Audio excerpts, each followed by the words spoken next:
चलिए सभी प्रतिभागी जो आबकारी आरक्षक प्रयोगशाला परिचारक की तैयारी कर रहे हैं, हमारे साध्य पीएससी एकेडमी के यूट्यूब चैनल में समस्त प्रतिभागियों का स्वागत है।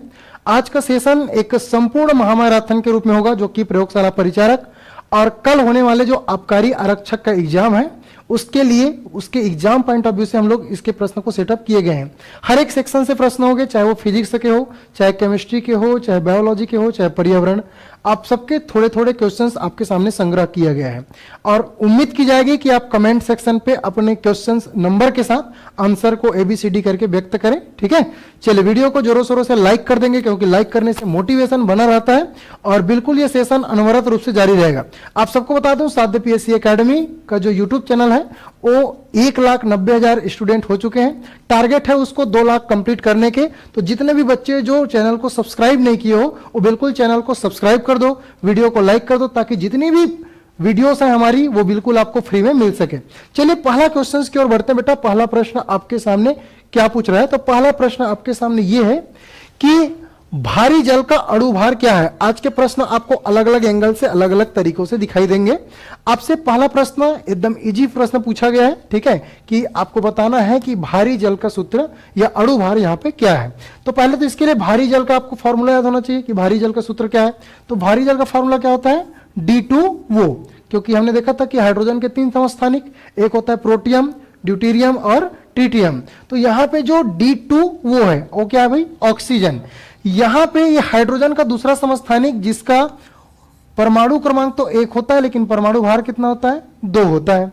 ठीक है, तो चलिए हम लोग अणु भार कैसे निकालते हैं। तो अणु भार निकालने के लिए हम लोग क्या करते हैं? इसके परमाणु भारों को जोड़ते हैं। अब यहां पे ड्यूटेरियम का परमाणु भार कितना होता है?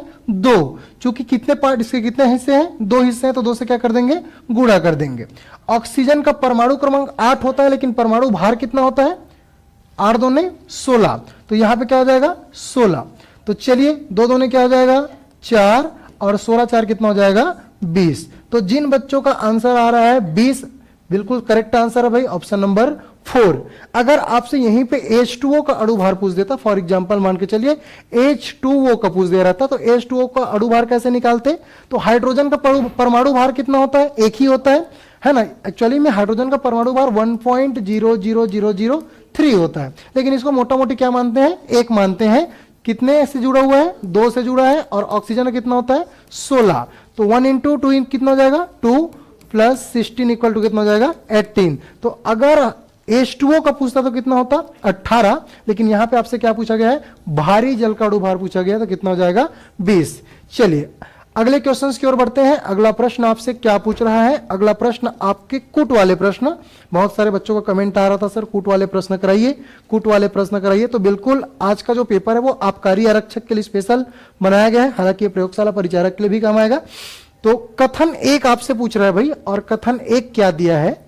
किसी तत्व की परमाणु संख्या उसके नाभिक में प्रोटॉन की संख्या के बराबर होता है। कहना क्या चाहता है कि भाई किसी की जो परमाणु संख्या होती है वो उसके नाभिक में प्रोटॉन की संख्या के बराबर होता है। क्या सही बात है? क्या बिल्कुल सही है। हमने देखा था कि जो परमाणु संख्या होता है एटॉमिक नंबर होता है।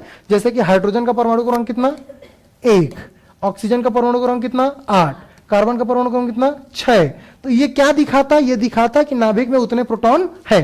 तो ये जो परमाणु संख्या वो दिखाता है कि नाभिक में उतने प्रोटॉन है। दूसरा कथन देखते हैं बेटा कि द्रव्यमान संख्या परमाणु में प्रोटॉन और इलेक्ट्रॉन का योग होता है। क्या जो द्रव्यमान संख्या होता है ये जो परमाणु में प्रोटॉन और इलेक्ट्रॉन के योग के बराबर होता है? क्या नहीं सर, ऐसा तो नहीं होता है। तो क्या क्या होता है? ये प्रोटॉन प्लस न्यूट्रॉन होता है। क्या होता है? Proton plus neutron. तो दूसरा कथन क्या हो जाएगा? गलत हो जाएगा। कथन 3 देखते हैं। कथन 3 क्या बोलना चाहते हैं? किसी तत्व के समस्थानिक, समस्थानिक मतलब आइसोटोप्स, किसी तत्व के समस्थानिक की परमाणु संख्या समान होती है, लेकिन उसकी परमाणु भार या द्रव्यमान संख्या है ना, परमाणु भार बोले या द्रव्यमान संख्या बोली, एक्चुअल में क्या लिखा है? परमाणु भार लिखा है और द्रव्यमान संख्या एक ही चीज है। तो परमाणु भार भिन्न भिन्न होती। क्या है? सही कथन है, बिल्कुल सही कथन है। तो यहां पे हम देख पा रहे हैं कथन 1 और कथन 3 सही है, लेकिन कथन 2 क्या है? गलत है। या कथन 1 और कथन 3 सही है, कथन 2 गलत है। सेम टू सेम दे दिया गया। तो यहां पे थोड़ा सा मिस्टेक है, एक्चुअल में ये 2 होगा और ये क्या होगा? 3 होगा। तो आपको बिल्कुल करेक्ट आंसर देना है। करेक्ट आंसर क्या है? ठीक है, तो which is the correct answer? Option number ए। ठीक है, ऑप्शन नंबर क्या हो जाएगा? ए हो जाएगा कि सर कथन 1 और 3 सही है और दूसरा क्या है? गलत है। ठीक है, चलिए अगले क्वेश्चंस की ओर बढ़ते हैं। अगला प्रश्न आपसे क्या पूछा गया है? प्रकाश संश्लेषण से जितने टॉपिक्स मैं करा रहा हूं उन टॉपिक्स को आप लोग रिवीजन करना है। जैसे कि मैंने अभी पढ़ा दिया आपको समस्थानिक, तो समस्थानिक क्या होता है? परमाणु क्रमांक समान लेकिन परमाणु भार अलग अलग। दूसरा मैंने बता दिया कि किसी भी परमाणु के नाभिक में कौन कौन सी चीजें रहती है, एक तो होता है प्रोटॉन और एक होता है क्या? न्यूट्रॉन। दूसरा चीज हमने देखा कि अणु भार कैसे निकालते हैं, तो अणु भार कैसे निकालते हैं? परमाणु भारों को जोड़कर। ठीक है, तो इतनी टॉपिक्स क्लियर हो गई। आगे बढ़ते हैं। प्रकाश संश्लेषण फोटोसिंथेसिस के दौरान बनने वाले उत्पाद जो है, प्रोडक्ट है, वो क्या है? तो देखेंगे क्या है प्रोडक्ट? ग्लूकोज है, जल है और ऑक्सीजन है, या ग्लूकोज और ऑक्सीजन ही बनता है, या स्टार्च और ऑक्सीजन बनता है, या स्टार्च जल और ऑक्सीजन बनता है। आपको पता होगा कि जो प्रकाश संश्लेषण होता है, ये प्रकाश संश्लेषण अलग अलग दो तरीके से होता है। एक होता है प्रकाश अभिक्रिया जो कि ग्रेना में होता है, और एक होता है अंधकार अभिक्रिया जिसको हम लोग केल्विन साइकिल के नाम से जानते हैं या केल्विन चक्र के नाम से जानते हैं, और ये होता है अंधकार अभिक्रिया। अंधकार अभिक्रिया किसमें होता है? स्ट्रोमा में होता है। अब यहाँ पे प्रकाश संश्लेषण चूंकि प्रकाश की उपस्थिति में होता है, कब होता है सर? तो ये होता है जब कार्बन डाइऑक्साइड और किसका मिलन होता है? H2O। चूंकि पत्तियों में क्या पाया जाता है? क्लोरोफिल। क्या पाया जाता है? क्लोरोफिल। और इसको जब सन की लाइट मिलती है ना, सन की लाइट मतलब सूर्य की प्रकाश मिलती है, तो ये ग्लूकोज बनाता है C6H12 और O6। तो यहां पे जल के कितने? 12 और कार्बन के कितने? 6। तो ये C6H12O6 बनाता है, साथ ही साथ आपको H2O मिलता है और यहां पे ऑक्सीजन की प्राप्ति होती है। तो कुल मिला के जो जल होता है H2O, इसी H2O का क्या होता है? ऑक्सीकरण होता है। क्या होता है? ऑक्सीकरण। ये भी आपको जानना है कि किसका ऑक्सीकरण होता है, किसका अपचयन होता है। तो कार्बन डाइऑक्साइड क्या होता है? अपचयन। ठीक है, कार्बन डाइऑक्साइड क्या होता है? अपचयन। तो इसका रिडक्शन, इसका ऑक्सीडेशन, और यही जल जो टूट के आपको क्या प्रदान करता है? O2 प्रदान करता है, ऑक्सीजन प्रदान करता है। क्योंकि आपको पता है प्रकाश संश्लेषण के दौरान हमको ऑक्सीजन की क्या होती है? प्राप्ति होती है। चलिए, विच is the correct answer? Option number ए, कि भाई प्रकाश संश्लेषण के दौरान जो बनने वाला उत्पाद है वो क्या है? ग्लूकोज, C6H12O6, जल और क्या? ऑक्सीजन। चलिए अगले क्वेश्चन की ओर बढ़ते हैं। अगला प्रश्न आपके सामने एक और कूट वाला प्रश्न, और ये जो कि पूरी तरीके से आप कार्य आरक्षक, प्रयोगशाला परिचारक, उसी के पैटर्न पे बनाया गया है जो कल सामने वाला एग्जाम है। ठीक है, बहुत सारे इसमें प्रश्न आपको प्रयोगशाला परिचारक में छपने को देखने को मिलेगा। जो बच्चे नए हैं वीडियो को लाइक कर देंगे। चलिए दोनों इस तीनों स्टेटमेंट को पढ़ते हैं और इसका आंसर देने की कोशिश करते हैं। यहां पे दो कथन दिए गए हैं, एक को अभिकथन बोल रहे हैं, दूसरे क्या बोल रहे हैं? कारण बोल रहे हैं। अभिकथन मतलब असेसमेंट और कारण मतलब रीजन। ठीक है, तो कौन कौन सा असेसमेंट है, कौन कौन सा रीजन है, उसको देखते हैं। जैव संहिति। अब जैव संहिति की इंग्लिश में बोलते हैं बेटा बायोमास। क्या बोलते हैं? बायोमास। हिंदी में जैव भार भी बोल देते हैं या जैव संहिति भी बोल देते हैं। तो जैव संहिति को कार्बन निरपेक्ष माना जाता है, ये कथन दिया गया है। और कारण ये बोला जा रहा है कि वे कार्बन की जितनी मात्रा का उत्सर्जन करते हैं वह उनके जीवन काल के दौरान उनके द्वारा उपभोग की जाने वाली कार्बन की मात्रा के समान होती है। एक लंबी चौड़ी स्टेटमेंट दिया गया है ना, और ये प्रीवियस ईयर क्वेश्चन जो व्यापम ने पूछा था उसी में से मैंने क्वेश्चन ये डाला है कि जैव संहति को कार्बन निरपेक्ष माना गया है और कार्बन की जितनी मात्रा का उत्सर्जन करते हैं वह उनके जीवन काल के दौरान उनके द्वारा उपभोग की जाने वाली कार्बन की मात्रा के समान होता है। मतलब आपसे यहाँ पे कार्बन चक्र के बारे में पूछ लिया गया है, और कार्बन चक्र आपको पता है जितना उपयोग करेगा उतना रिलीज करेगा। तो ये बिल्कुल सही है कि जितनी है ना कार्बन की मात्रा होगी वो समान होगी, है ना। हमने देखा भी था कि ऊर्जा को न तो उत्पन्न कर सकते हैं और न ही नष्ट कर सकते हैं। और ये भी सही है कि बायोमास में कार्बन निरपेक्ष माना जाता है। मतलब हम देखेंगे कि ए और आर दोनों सही है और जो रीजन है वो असेसमेंट की सही व्याख्या कर रही है। मतलब जितने भी प्रतिभागी जिनका आंसर ए था बिल्कुल करेक्ट आंसर है ऑप्शन नंबर ए। चलिए आगे बढ़ते हैं। अगला क्वेश्चन आपसे क्या पूछ रहा है? अगला क्वेश्चन आपसे पर्यावरण के पूछे गए हैं और पर्यावरण में एक बढ़िया क्वेश्चन है। गुड आफ्टरनून सभी को। एक खाद्य श्रृंखला में निम्नलिखित में से सर्वाधिक संख्या किसकी होती है? अब खाद्य श्रृंखला में बहुत सारी चीजें होती है। एक होता है क्या? उत्पादक। उत्पादक किसे कहते हैं? जो सूर्य की प्रकाश से अपना भोजन स्वयं बनाते हैं, उसको बोलते हैं क्या? उत्पादक। दूसरा बोला जा रहा है प्राथमिक उपभोक्ता। तो प्राथमिक उपभोक्ता हम उसे कहते हैं जो उत्पादक को खाते हैं। तो उत्पादक का सेवन करने वाले को प्राथमिक उपभोक्ता। प्राथमिक उपभोक्ता को खाने वाले क्या बोलते हैं? द्वितीयक उपभोक्ता। जैसे कि मान के चलो घास क्या है? एक प्रकार का उत्पादक है, क्योंकि ये सूर्य के प्रकाश से भोजन बनाते हैं, तो हमने देखा घास एक उत्पादक है। अब घास को खाने वाला कौन? टिड्डा। ठीक है, तो टिड्डा क्या हो जाएगा? प्राथमिक उपभोक्ता हो जाएगा। ठीक है, और टिड्डा को खाने वाला कौन सा? जैसे कुछ और खा रहा है, मेढक खा रहा है, जो भी खा रहा है, ठीक है, क्या हो जाएगा? द्वितीयक उपभोक्ता। और इन सबको खाने वाला कौन सा है? अपघटक। हालांकि एक और होता है तृतीयक उपभोक्ता, है ना, और ये क्या है? अपघटक। तो अपघटक कौन है सर? तो अपघटक है कवक। ठीक है, अपघटक है जीवाणु, बैक्टीरिया। ठीक है, तो ये सब के सब क्या कहलाते हैं? अपघटक कहलाते हैं। अब आपको बताना है कि एक खाद्य श्रृंखला में निम्नलिखित में से सर्वाधिक संख्या किसकी होती है? तो किसकी होती है भाई? ऑप्शन नंबर डी, अपघटक की, क्योंकि जो फंगस होते हैं, कवक होते हैं, उसकी संख्या बहुत ज्यादा होती है। ठीक है, मतलब जैसे कि हम लोग देखें कवक, अब बहुत छोटे छोटे होते हैं ना, कवक की संख्या बहुत महीन कण, तो बहुत ज्यादा रूप में क्या पाया जाता है? कवक पाए जाते हैं, और बहुत ज्यादा क्या पाया जाता है? बैक्टीरिया। अब ये किसको खाते हैं? बैक्टीरिया और कवक। तो मरे हुए जीव या सड़े हुए चीज देखना, छोटे, जैसे मान चलो केला का छिलका ही है, तो केला का छिलका जब सड़ जाता है तो उसके ऊपर इतने सारे बैक्टीरिया आते हैं, जीवाणु आते हैं, अगर उसको आप माइक्रोस्कोप से देखेंगे तो बहुत ज्यादा, करोड़ों अरबों में रहेंगे, है ना, तो उनकी संख्या क्या हो जाएगी? ज्यादा हो जाएगी। तो ऑप्शन नंबर क्या? D is the correct answer, decomposer, अपघटक। ठीक है, चलिए, बहुत सारे बच्चों का आंसर बिल्कुल सही है, डी होगा। चलिए आगे बढ़ते हैं भाई। अगला प्रश्न आपसे और एक अलग लेवल का पूछा गया, और ये प्रश्न है फिजिक्स का। ये जो क्वेश्चंस हैं, ये इसमें आपके दो कॉलम दिए हैं, column first and column second. आपके कॉलम फर्स्ट को देखना है और कॉलम सेकेंड में इसको मिलान करना है, जिसको हम लोग सही जोड़ी बोल सकते हैं। सही जोड़ी का मिलान करिए। तो सबसे पहले हम कॉलम एक को देखते हैं। कॉलम एक में दिया है, वक्रता केंद्र से गुजरने वाली किरण, फोकस से गुजरने वाली किरण, अनंत दूरी से आने वाली किरण और अनंत तक अपवर्तित किरण। मतलब मान के चलिए एक दर्पण है, ठीक है, ये इसका परावर्तक पृष्ठ है, ठीक है, ये सामने वाला।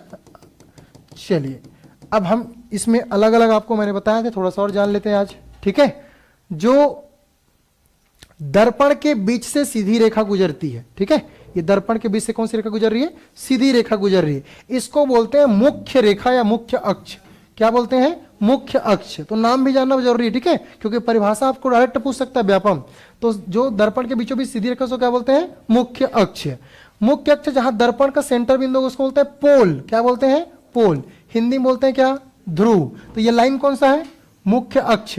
और यहां पे क्या बोलेंगे इसको? पोल, ध्रुव बोलेंगे।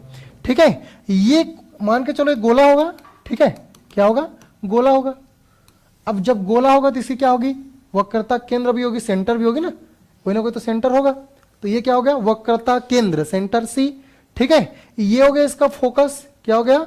फोकस।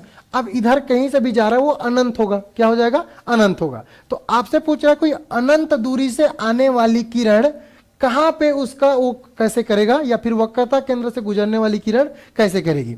चलिए, तो आपको मैंने क्लास में बताया था कि कोई भी जो वक्रता केंद्र से किरणें गुजरेगी, मतलब यहां से जो किरणें गुजरेगी, ठीक है, ये किरण जैसे गुजर रही है, तो ये क्या होगा? जैसे पृष्ठ से टकराएगा उसी दिशा में क्या हो जाएगी? रिटर्न हो जाएगी। तो वक्रता केंद्र से गुजरने वाली, है ना, ये दर्पण में वापस क्या होती है?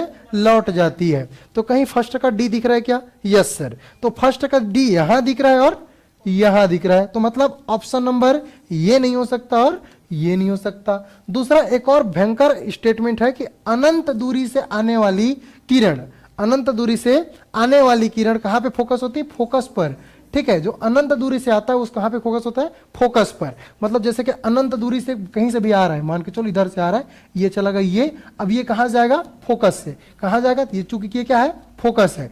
तो कहीं दिखा है क्या? थर्ड का ए सॉरी थर्ड का बी? यस। थर्ड का बी दोनों में क्या? यस। तो थर्ड का बी यहां भी है, अच्छा नहीं है ना, केवल और केवल कहां है? यहां पे है। तो ऑप्शन नंबर क्या हो जाएगा? ए इज द करेक्ट आंसर। बाकी जो फोकस से गुजरने वाली किरण है वो मुख्य अक्ष के क्या होगी? समानांतर होगी, और अनंत तक अपवर्तित किरणें क्या होगी? फोकस से निकलती है। मतलब इस स्टेटमेंट के अनुसार option number A is the correct answer. चलिए, बहुत सारे बच्चों का आंसर ए है, बिल्कुल सही जवाब है आप लोगों का, ऑप्शन नंबर ए। चलिए अगले प्रश्न की ओर बढ़ते हैं। अगला प्रश्न आपसे क्या पूछ रहा है? अगला प्रश्न ये पूछ रहा है कि फोकस दूरी, अब फोकस दूरी किससे रिप्रेजेंट करते हैं? Small F. ठीक है, इसको क्या बोलते हैं? फोकस दूरी। और दर्पण की वक्रता त्रिज्या, तो दर्पण की वक्रता त्रिज्या किससे रिप्रेजेंट करेंगे? आर से। किससे रिप्रेजेंट करेंगे? आर। आर मतलब रेडियस। ठीक है, और फोकस दूरी को एफ से। तो फोकस दूरी और वक्रता त्रिज्या के बीच क्या संबंध है? क्या? अब इसको देखो, मान के चलो कोई एक दर्पण है, ठीक है, वो गोले का ही पार्ट होता है, ठीक है। अब इस गोले का ये क्या हो जाएगा? मुख्य अक्ष हो जाएगा, ठीक है। क्या हो जाएगा? मुख्य अक्ष। मान के चलो ये कोई परावर्तक पृष्ठ है, तो ये क्या हो जाएगी? पोल। क्या हो जाएगी? पोल। ये उसका केंद्र हो जाएगा, सेंटर मतलब केंद्र, तो बीच का हो जाएगा सेंटर। अब क्या दिया है? रेडियस। तो इसकी यहां से यहां तक की दूरी क्या कहलाएगी? आर, यही ना, उसी को तो बोलते हैं ना, केंद्र से यहां अक्ष की परिधि के बीच की दूरी त्रिज्या। अब आपको बताना है फोकस दूरी और दर्पण की त्रिज्या के बीच का संबंध क्या है। तो हम यहां पे देखे थे, अभी क्या देखे थे? F, focus. क्या देखे थे? फोकस। और यहां से यहां तक के बीच की दूरी क्या कहलाएगी? फोकस दूरी। क्या कहलाएगी? फोकस दूरी। ये बड़ा वाला एफ है ना, ये छोटा वाला एफ है, तो ये क्या है? फोकस दूरी। अब आप ही लोग डायग्राम में देखो ध्यान से, ये वाला है यहां से वक्रता केंद्र से मुख्य जो यहां पोल है, ध्रुव के बीच की दूरी क्या है? वक्रता त्रिज्या। और ये क्या है? फोकस है। और फोकस से लेके ध्रुव के बीच की दूरी क्या है? फोकस दूरी। तो क्या इसके डबल है क्या? यस, डबल है सर। तो क्या हो जाएगा? आर बराबर 2f, क्योंकि ये इधर का एफ और इधर का एफ क्या हो जाएगा? 2f। तो डायग्राम में समझ आ रहा है कि यहाँ का एफ और यहाँ का एफ क्या हो जाएगा? 2f। तो जिन बच्चों का आंसर है कि sir r equal to 2f, बिल्कुल करेक्ट आंसर। अब यहां से बहुत सारे न्यूमेरिकल पूछते हैं। न्यूमेरिकल कैसे पूछेंगे? जैसे कि आपको पता है r इक्वल टू क्या? 2f। तो r इक्वल टू 2f दिया है, तो आपको जैसे कि r की वैल्यू 10 सेंटीमीटर है, तो f की वैल्यू क्या होगी? तो बताओ f की वैल्यू क्या होगी? क्या हो जाएगी? 20 सेंटीमीटर, आधा हो जाएगा। तो क्या हो जाएगा भाई? एफ इक्वल टू क्या हो जाएगा? R by 2। तो एफ इक्वल टू 10/2, तो क्या हो जाएगा? 5 सेंटीमीटर। ठीक है, कितने सेंटीमीटर? 5 सेंटीमीटर। ठीक है, तो इस प्रकार से न्यूमेरिकल प्रश्न भी आएगा यहां से, तो बिल्कुल आप लोग बना सकते हो यदि फॉर्मूला पता है तो। ठीक है, चलिए, तो इतनी बातें बिल्कुल आपकी क्लियर होनी चाहिए। अगला क्वेश्चन, उससे पहले आपको बता दूं, अगर आप प्रयोगशाला परिचारक, आबकारी आरक्षक की तैयारी कर रहे हैं, क्विक रिवीजन करना चाहते हैं एनसीईआरटी और एससीईआरटी की बुक की, तो ये साध्य पीएससी एकेडमी अपने मोबाइल एप्लीकेशन पे आपको एक मौका और दे रही है प्रिंट आउट की, जो कि 3 अगस्त तक बिल्कुल रहेगी। इसमें कोई थ्योरी नहीं दिया गया है, इसमें वन लाइनर दिया गया है, लगभग 2500 MCQ plus one liner book. साथ ही साथ आपको 20 अलग से पीडीएफ्स मिलेंगे, जो कि प्रयोगशाला परिचारक में जो पर्टिकुलर 20 टॉपिक दिए गए हैं उसको सारगर्भित तरीके से समझाया गया, और इतने सारे क्वेश्चंस दिए गए ताकि आप कम समय पे इसको पढ़ने में मुश्किल से आपको 6 घंटे का समय लगेगा अच्छे से अगर आप पढ़ाई करते हैं तो, क्योंकि इसमें वन लाइनर और एमसीक्यू दिया गया है। कुछ भी जानकारी चाहिए तो दिए गए नंबर पे आप कॉल कर सकते हैं और ये प्रयोगशाला परिचारक की बुक आप परचेस कर सकते हैं। इसके साथ ही आपको, जिस मैंने बताया कि आपको टोटल 20 पीडीएफ मिलेंगे टॉपिक वाइज। जैसे अगर आप प्रयोगशाला परिचारक के टॉपिक्स देखेंगे तो पहला दिया है कार्य, ऊर्जा, उपयोग और स्रोत, दूसरा तरंग और ध्वनि, तीसरा प्रकाश, विद्युत धारा, उष्मा। ठीक है, इस प्रकार से अलग अलग टॉपिक्स दिए गए हैं, 6 टॉपिक, फिर पर्यावरण के टॉपिक, फिर केमिस्ट्री के टॉपिक। तो पूरे 20 के 20 टॉपिक के पीडीएफ आपको साध्य पीएससी एकेडमी के हमारे मोबाइल एप्लीकेशन पर मिल जाएंगे। चलिए क्वेश्चंस की ओर आगे बढ़ते हैं। अगला प्रश्न आपके सामने है, यदि किसी माध्यम का अपवर्तनांक 1 से कम है, क्या पूछा गया है? किसी माध्यम का निरपेक्ष अपवर्तनांक 1 से क्या है? कम है, तो इसका मतलब क्या है? ठीक है, तो बहुत सारे बच्चे होते हैं जो उन्होंने, ये दर्पण से ही प्रश्न है, निरपेक्ष अपवर्तनांक और सापेक्ष अपवर्तनांक आपने पढ़ा है। थोड़ा सा इसके प्रैक्टिकली चीजों को समझते हैं कि है क्या चीज। हालांकि प्रश्न में वही पूछा गया कि आपको कितना आता है, इसका मतलब पता है कि नहीं पता है। अब 2 चीजें होती है, एक होती है निरपेक्ष अपवर्तनांक और एक होता है क्या? सापेक्ष, अब्सोल्यूट, और ये होता है ठीक है सापेक्ष अपवर्तनांक। अब पहले जानते हैं निरपेक्ष अपवर्तनांक क्या है। निरपेक्ष अपवर्तनांक जो होता है इसका मान 1 से कम नहीं होता, 1 से अधिक ही होता है। ठीक है, सापेक्ष अपवर्तनांक का मान 1 से कम भी हो सकता है और 1 से ज्यादा हो सकता है। तो पहला सुनो कि निरपेक्ष अपवर्तनांक का मान 1 से कम नहीं होता, हमेशा 1 से क्या होगा? ज्यादा होगा। दूसरा कंडीशन है कि सापेक्ष अपवर्तनांक क्या होता है? या तो 1 से कम भी हो सकता है और 1 से ज्यादा हो सकता है। अब है क्या चीज? निरपेक्ष अपवर्तनांक ये बताता है, जैसे कि किसी चीज का कुछ ना कुछ अपवर्तनांक रहता है। अपवर्तनांक का मतलब कोई चीज कितना घना है। जैसे कि मैं अगर आप लोगों से पूछूं, एक साइड वायु है और एक साइड मान के चलो पानी है, दोनों में घना कौन सा है? पानी घना है। अगर मैं इसको 3 चीज को लूंगा, एक तो पानी है, एक वायु है और एक कांच है, अब सबसे ज्यादा घना कौन सा है? कांच है। तो अब सबसे ज्यादा घना कम से कांच आ गया, कौन सा आ गया, कांच। तो कांच की अपवर्तनांक क्या होगी, ज्यादा होगी।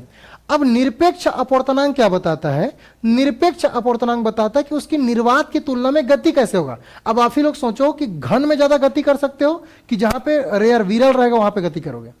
विरल जगह पे जैसे कि मान के चलो मैं अगर कहीं दौड़ लगा रहा हूं तो कोई नहीं रहेगा, पूरा खाली जगह में अच्छे से दौड़ूंगा। और मान चलो उसी पे पूरा भीड़ भाड़ वाला जगह रहेगा, मैं दौड़ पाऊंगा क्या, नहीं। तो कहीं ना कहीं जहां सघन रहेगा वहां मुझे दौड़ने में दिक्कत होगी, और जहां विरल होगी वहां मुझे दौड़ने में आसानी होगी। तो यही बताता है क्या, निरपेक्ष अपवर्तनांक। सापेक्ष अपवर्तनांक दो अपवर्तनांक के बीच का मतलब बताता है। जैसे किसी पानी का अपवर्तनांक ये है और कांच का अपवर्तनांक ये है, इन दोनों को बट्टे कर देंगे तो क्या मिल जाएगा, सापेक्ष अपवर्तनांक। तो दोनों अलग अलग चीज है। अब अभी देखेंगे प्रश्न क्या पूछा गया है कि यदि किसी माध्यम का निरपेक्ष अपवर्तनांक एब्सोल्यूट है ना 1 से कम दिया है तो इसका अर्थ क्या है, प्रकाश उस माध्यम में निर्वात की तुलना में तेजी से गति करेगा। माध्यम एक पूर्ण परावर्तक है, माध्यम सभी प्रकाश को अवशोषित करता है। प्रकाश उस माध्यम में निर्वात की तुलना में धीमी गति करेगा। चलिए, 1 से कम रहेगा तो क्या करेगा, तेजी से गति करेगा। क्या करेगा, तेजी से गति करेगा। तो ऑप्शन नंबर क्या हो जाएगा, ए इज द करेक्ट आंसर, कि जब किसी माध्यम का निरपेक्ष अपवर्तनांक 1 से कम है तो प्रकाश उस माध्यम में निर्वात की तुलना में क्या करेगा, तेजी से गति करेगा। अगले क्वेश्चन की ओर बढ़ते हैं। अगला प्रश्न यह पूछ रहा है कि दर्पणों को 60 डिग्री के कोण पर क्या किया गया है, रखा गया है। दो दर्पण है, मान के चलिए एक दर्पण ये हो गया और एक दर्पण क्या है, ये हो गया। इन दोनों के बीच कोई वस्तु जो कितने एंगल पे रखा गया है, 60। ठीक है, तो अलग अलग कोई वस्तु हो सकती है, तो दर्पण के बीच कितने एंगल पे रखा गया है, 60 डिग्री के कोण पर रखा गया है। तो दर्पणों के बीच रखी वस्तु की छवि कितनी बनेगी ये बताना है। मान के चलो दो दर्पण आपने लिया और दो दर्पण के बीच 60 एंगल पे क्या रख दिया, चीटी रख दिया। क्या रख दिया, चीटी। अब 60 अंश के कोण पे कोई चीटी रखे हो तो चीटी का दर्पण पे कितना प्रतिबिंब बनेगा, ये आपको क्या किया है, बताया गया है। चलिए, तो आपको ये बता देता हूं कि जो हमेशा जो वैल्यू मिलेगा वो मिलेगा विषम में। किसमें मिलेगा, विषम में। तो ऑप्शन में ऐसे ऑप्शन हार देना जो क्या होगा, सम में होगा। तो 4 कभी भी नहीं हो सकता और 6 कभी भी नहीं हो सकता, तो हमेशा क्या रहेगा, विषम संख्या। अब दूसरी देखो, दर्पण को 60 अंश के कोण पर रखा जाता है तो दर्पण के बीच रखी वस्तु की छवि कितनी होगी। आंसर कोशिश मैक्सिमम टाइम आंसर किसमें आएगा, सम में ही आएगा, है ना। तो सम में आएगा, इसके लिए फॉर्मूला ये है कि छवियों की संख्या बराबर 360 डिग्री बटे कितना, थीटा माइनस 1। अब देखो 360 दिया है तो 360 थीटा की वैल्यू कितनी दी है, 60। कितनी दी है, 60। तो कितना रख देंगे, 60, और क्या रखेंगे, माइनस 1। तो यहां पे याद देखो 0 0 क्या हो जाएगा, कट जाएगा। 6 कम 6, 6 चक्का 36। ठीक है, अब 6 चक्का 36, तो 6 भी क्या है, एक सम है, तो उसमें क्या कर देंगे, एक घटा देंगे, तो कितना आ जाएगा, 5। तो 6 में घटाएंगे कितना आ जाएगा, 5। इस प्रकार से आप ऐसे प्रश्नों को भी बना सकते हैं। फॉर्मूला याद रखना, 360 माइनस 1। ठीक है, तो अगर ये भी पता है 360 अपॉन थीटा तो भी बन जाएगा, सिर्फ बट्टे कर देना उसको। लेकिन याद रखना कि सम में कभी भी आंसर नहीं आएगा, इसलिए आपको क्या करना पड़ेगा, एक घटाना पड़ेगा। ठीक है, चलिए, तो जिनका जिनका आंसर 5 आया बिल्कुल करेक्ट है। अगले क्वेश्चंस की ओर बढ़ते हैं। अगला प्रश्न आपसे क्या पूछ रहा है, अगला प्रश्न ये पूछ रहा है, यदि किसी वस्तु से प्रकाश किरणें एक मानक समतल दर्पण से परावर्तित होकर किसी प्रेक्षक तक पहुंचती है। किसी वस्तु से प्रकाश किरणें एक मानक समतल दर्पण से परावर्तित होकर किसी प्रेक्षक तक पहुंचती है, प्रेक्षक द्वारा देखा गया प्रतिबिंब कैसा होगा। मान चलो आप ही लोग क्या हो, एक ठो प्रेक्षक हो। अब किसी वस्तु से प्रकाश किरणें एक मानक समतल दर्पण से परावर्तित होकर प्रेक्षक, जैसे इसकी लाइट आपकी आंखों में क्या कर रही है, पड़ रही है। अब आपको बताना है कि वास्तविक बनेगा, सीधा बनेगा, वस्तु के आकार का छोटा बनेगा, या अपसर्विक रूप से उल्टा। लेकिन दर्पण कैसा है भाई, समतल दर्पण। और दर्पण कितने प्रकार के होते हैं, 3। एक तो समतल दर्पण, एक होता है उत्तल दर्पण और एक अवतल दर्पण। लेकिन यहां पे क्या दिया गया है, समतल दर्पण। तो आपको बता दूं कि समतल दर्पण पे जो प्रतिबिंब बनेगा वो अलग अलग तरीके से बनता है। एक बनता है आभासी, क्या बनता है, आभासी, और लास्ट में क्या है, सी, और सी से याद रखना क्या, सीधा। तो जो प्रतिबिंब आभासी बनेगा कैसा बनेगा, सीधा भी बनेगा। अब समतल दर्पण है, चूंकि प्लेन है, बराबर है, तो प्रतिबिंब कैसा बनेगा, बराबर भी बन सकता है, छोटा भी बन सकता है और बड़ा भी। तीनों कंडीशन है किसमें, समतल दर्पण में। ठीक है, उत्तल दर्पण प्रतिबिंब हमेशा छोटा बनेगा, अवतल दर्पण प्रतिबिंब बड़ा बनेगा। लेकिन समतल दर्पण चूंकि बराबर है तो तीनों कंडीशन, या तो बराबर प्रतिबिंब बनेगा या छोटा या बड़ा। अब आपको ऑप्शन चुनना है, क्या वास्तविक बनेगा, क्या नहीं, रियल तो बनेगा नहीं क्योंकि यहां पे क्या भरा है, आभासी। ठीक है, तो कहीं आभासी दिया गया नहीं, लेकिन सीधा दिया है, तो जहां जहां बी होगा आंसर होगा। तो यहां पे बी नहीं है, यहां पे भी नहीं है, तो सी और डी आंसर नहीं होगा। अब देखो यहां पे क्या, केवल एक बी और डी है और दो क्या है, केवल बी और सी। तो सी को देख लेते हैं, वस्तु से आकार में छोटा बनेगा या पार्श्विक रूप से उल्टा बनेगा।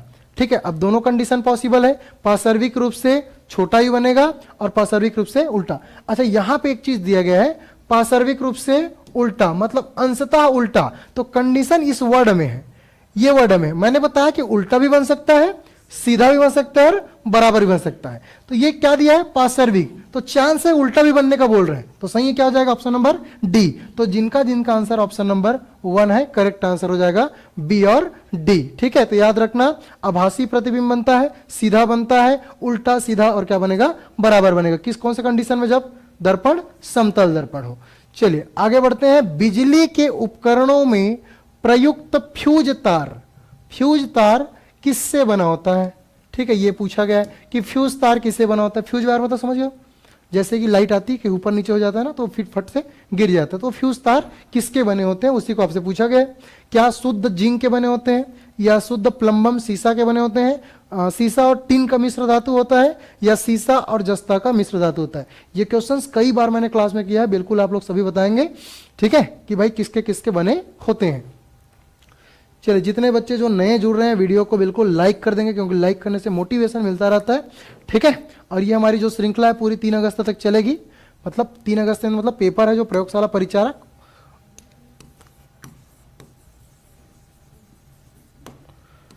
चलिए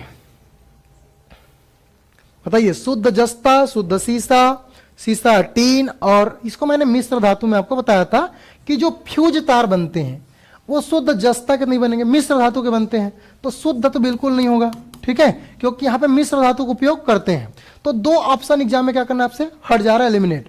अब 2 बच गया, अब 2 में आपका तुक्का है। ठीक है, या तो यहां पे टीन होगा या तो यहां पे क्या, जस्ता होगा। अब भाई हम जिंक का उपयोग क्यों करेंगे, है ना, तो यहां पे हम क्या किसका उपयोग करते हैं, टीन, क्योंकि हमको बनाना है क्या, तार बनाना है ना, क्या बनाना है, तार। तो याद रखना, जो प्लम्बम होता है शीशा और ये क्या होता है, टीन, इसका उपयोग किस लिए किया जाता है, मिश्र धातु बनाने में, जो कि फ्यूज तार इसके लिए बनाई जाती है।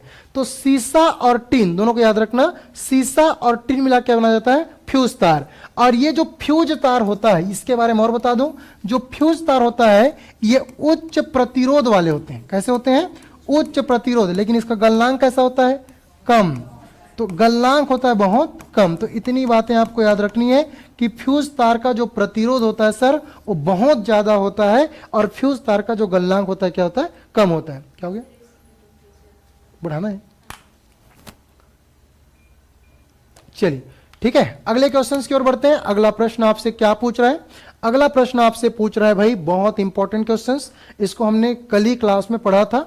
ठीक है, और कल मैंने क्लास में आपको बताया भी था कि प्रयोगशाला में, अब ये प्रयोगशाला के लिए इंपॉर्टेंट क्वेश्चन हो जाता है, प्रयोगशाला परिचारक के लिए, हालांकि ये आबकारी आरक्षक के लिए भी इंपॉर्टेंट है, क्योंकि वहां भी साइंस के क्वेश्चन देखने को मिलेगा। प्रयोगशाला में ऑक्सीजन जो गैस के उत्पादन के लिए निम्नलिखित में से किस विधि का उपयोग किया जाता है। आपके सामने 4 ऑप्शन दिए गए हैं और आपको देखना है कि ऑक्सीजन जो गैस की प्राप्ति होती है वो किसके उत्पादन से प्राप्त होती है। ऑप्शन नंबर 1, KClO3 को MnO2 मैग्नीज ऑक्साइड के साथ गर्म करेंगे, या जल का विद्युत अपघटन करेंगे, या प्रकाश संश्लेषण करेंगे, या 1 और 3 दोनों होगा। तो सबसे पहले एलिमिनेशन मेथड। एलिमिनेशन मेथड यह बोलता है कि कॉमन सेंस, प्रयोगशाला में ऑक्सीजन गैस को उत्पादन करेंगे, मतलब हम लोग फिजिक्स वाला काम कर रहे हैं, लेबोरेटरी या केमिस्ट्री वाला काम कर रहे हैं, या तो फिजिक्स में हो गया केमिस्ट्री में, तो भौतिक या रासायनिक। ये प्रकाश संश्लेषण तो नहीं होगा, है ना, क्योंकि सूर्य का प्रकाश का यहाँ पे उपयोग नहीं है। तो ऑप्शन नंबर 3 नहीं होगा। तो जब 3 नहीं होगा तो फिर ये भी पॉसिबल नहीं है। ठीक है, क्योंकि यहां भी क्या दिया है, 3 दिया है। अब देखते हैं, KClO3 और MnO2 के साथ गर्म करेंगे या H2O का विद्युत अपघटन करेंगे। चलिए H2O का विद्युत अपघटन करते हैं, तब आपको हाइड्रोजन प्लस और ऑक्सीजन 2 माइनस मिलेगा।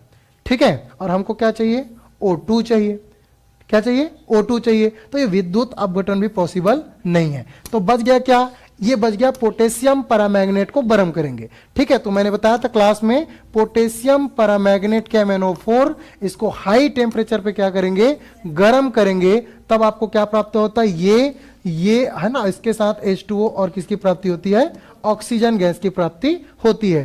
तो जितने भी प्रतिभागी सबका आंसर बिल्कुल करेक्ट है, ऑप्शन नंबर ए। तो पोटेशियम पैरामैग्नेट को गर्म करने से किसकी प्राप्ति होती है, ऑक्सीजन। आप इसको देख भी सकते हैं, यहां पे KMnO4, तो यहां पे K चला गया इसके साथ, यहां पे मैग्नीज चला गया इसके साथ, O यहां पे मिला O3 है, और यहां पे कितना है O2, तो 3 इसमें से चला गया, 1 इसमें से चला गया, बचा कितना, 1, तो मिलेगा क्या आपको, ऑक्सीजन। ठीक है, चलिए, तो यहां पे ऑप्शन नंबर क्या हो जाएगा, 1 इज द करेक्ट आंसर। ठीक है, तो ऐसे प्रश्न बिल्कुल आपसे बनने चाहिए। ठीक है, चलिए आगे बढ़ते हैं। अगला क्वेश्चन, अभिक्रिया की दर किस पर निर्भर नहीं करती। यह भी मैंने क्लास में आपको अच्छे से पढ़ाया भी था, लिखाया भी था कि जो अभिक्रिया होती है, रासायनिक अभिक्रिया, ये किस पर निर्भर नहीं करती। आपको बता दूं, अगर रासायनिक अभिक्रिया होता है तो A और B ये कोई दो अभिकारक होते हैं, है ना, ये कोई उत्पाद का क्या करते हैं, निर्माण करते हैं। इन दोनों क्या बोलते हैं हम लोग, अभिकारक। तो जो अभिक्रिया में भाग लेते हैं उसको क्या बोलते हैं, अभिकारक, रिएक्टिंग। और बनने वाले पदार्थ क्या बोलते हैं, उत्पादक, प्रोडक्ट। क्या बोलते हैं, प्रोडक्ट। अब जो अभिक्रिया की गति को बढ़ा दे या कम कर दे, ठीक है, इसको हम लोग क्या बोलते हैं, उत्प्रेरक। भले अभिक्रिया में भाग नहीं लेगा, लेकिन कहीं ना कहीं आपको ये करेंगे। ठीक है, तो हम देखते हैं, आपके सामने चार ऑप्शंस दिए गए हैं और ये पूछा गया है कि नहीं करते। तो सांद्रता तो करता है। सांद्रता मतलब अगर दो प्रकार के होंगे, तनु या सांद्र, तो तनु मतलब फीका, सांद्र मतलब गाढ़ा, तो ये तो बिल्कुल करेगा। टेम्परेचर भी करता है, क्योंकि हमने देखा कि भाई सूर्य का तापमान तो बिल्कुल करता ही है। टेम्परेचर ज्यादा हो जाएगा, जैसे मैं टेम्परेचर बढ़ा दूं तो जल्दी से रिएक्ट करेगा, टेम्परेचर कम कर दूं तो थोड़ा स्लो हो जाएगा, तो ये भी करता है। उत्प्रेरक के बारे में तो करता ही है, तो क्या हो जाएगा ऑप्शन नंबर डी। प्रेशर नहीं करता, अगर एयर नहीं है तो प्रेशर उस पर डिपेंड नहीं करेगा। ठीक है, तो अगर वायु वाला माध्यम है, गैस वाला माध्यम है, तभी प्रेशर करेगा, अन्यथा बिल्कुल ये अभिकारक जो प्रभावित नहीं करती। अगले क्वेश्चन की ओर बढ़ते हैं। अगला प्रश्न आपसे पूछ रहा है एक और कूट वाले प्रश्न, चुंबकीय क्षेत्र रेखाओं के संबंध में निम्नलिखित कथनों पर विचार करें। आपको क्या पूछा गया है क्वेश्चंस, चुंबकीय क्षेत्र रेखा के बारे में। तो चलिए बताइए, चुंबकीय क्षेत्र रेखाओं के संबंध में निम्नलिखित कथनों पर विचार कीजिए। क्षेत्र रेखाएं दक्षिणी ध्रुव से निकलती है और उत्तरी ध्रुव पर मिलती है। सही है क्या, कि क्षेत्र रेखाएं दक्षिणी ध्रुव से निकलती है। आपको पता है कि चुंबक के दो पोल होते हैं, एक होता है उत्तरी ध्रुव और एक होता है क्या, दक्षिणी ध्रुव। किसी भी चुंबक को स्वतंत्रता पूर्वक लटकाने पर हमेशा किस दिशा में ठहरता है, उत्तर और दक्षिण। तो चुंबक के दो ध्रुव होते हैं और हमेशा लटकाने पर किस दिशा में लटकते हैं, उत्तर और दक्षिण। तो क्षेत्र रेखाएं दक्षिणी ध्रुव से निकलती है और उत्तरी ध्रुव पर मिलती है। क्षेत्र रेखाओं की दिशा उसकी उत्तरी ध्रुव से दक्षिणी ध्रुव तक होती है, या किसी अन्य चुंबक के ध्रुव पर कार्य करने पर बल अधिक होता है जहां क्षेत्र रेखाएं भीड़-भाड़ वाली होती है। इनमें से आपको कौन सा कथन पहचानना है, गलत कथन को पहचानना है। अब आपके गलत कथन तीनों में से क्या केवल 3 है, केवल 1 है, केवल 1 और 2 है, कि इनमें से कोई नहीं। चलिए, बहुत सारे बच्चे इसमें कंफ्यूज हो गए हैं कि सर ये तो हमने नहीं पढ़ा है। ठीक है, तो पढ़ लो भाई। चलिए बताइए,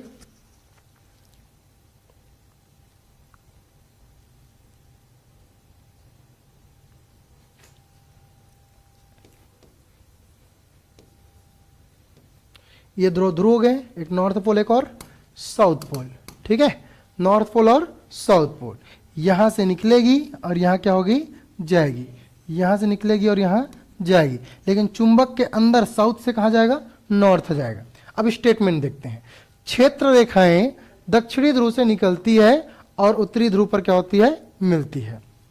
देखते हैं, क्षेत्र रेखाओं की दिशा इसके उत्तरी ध्रुव से इसके दक्षिणी ध्रुव तक होती है।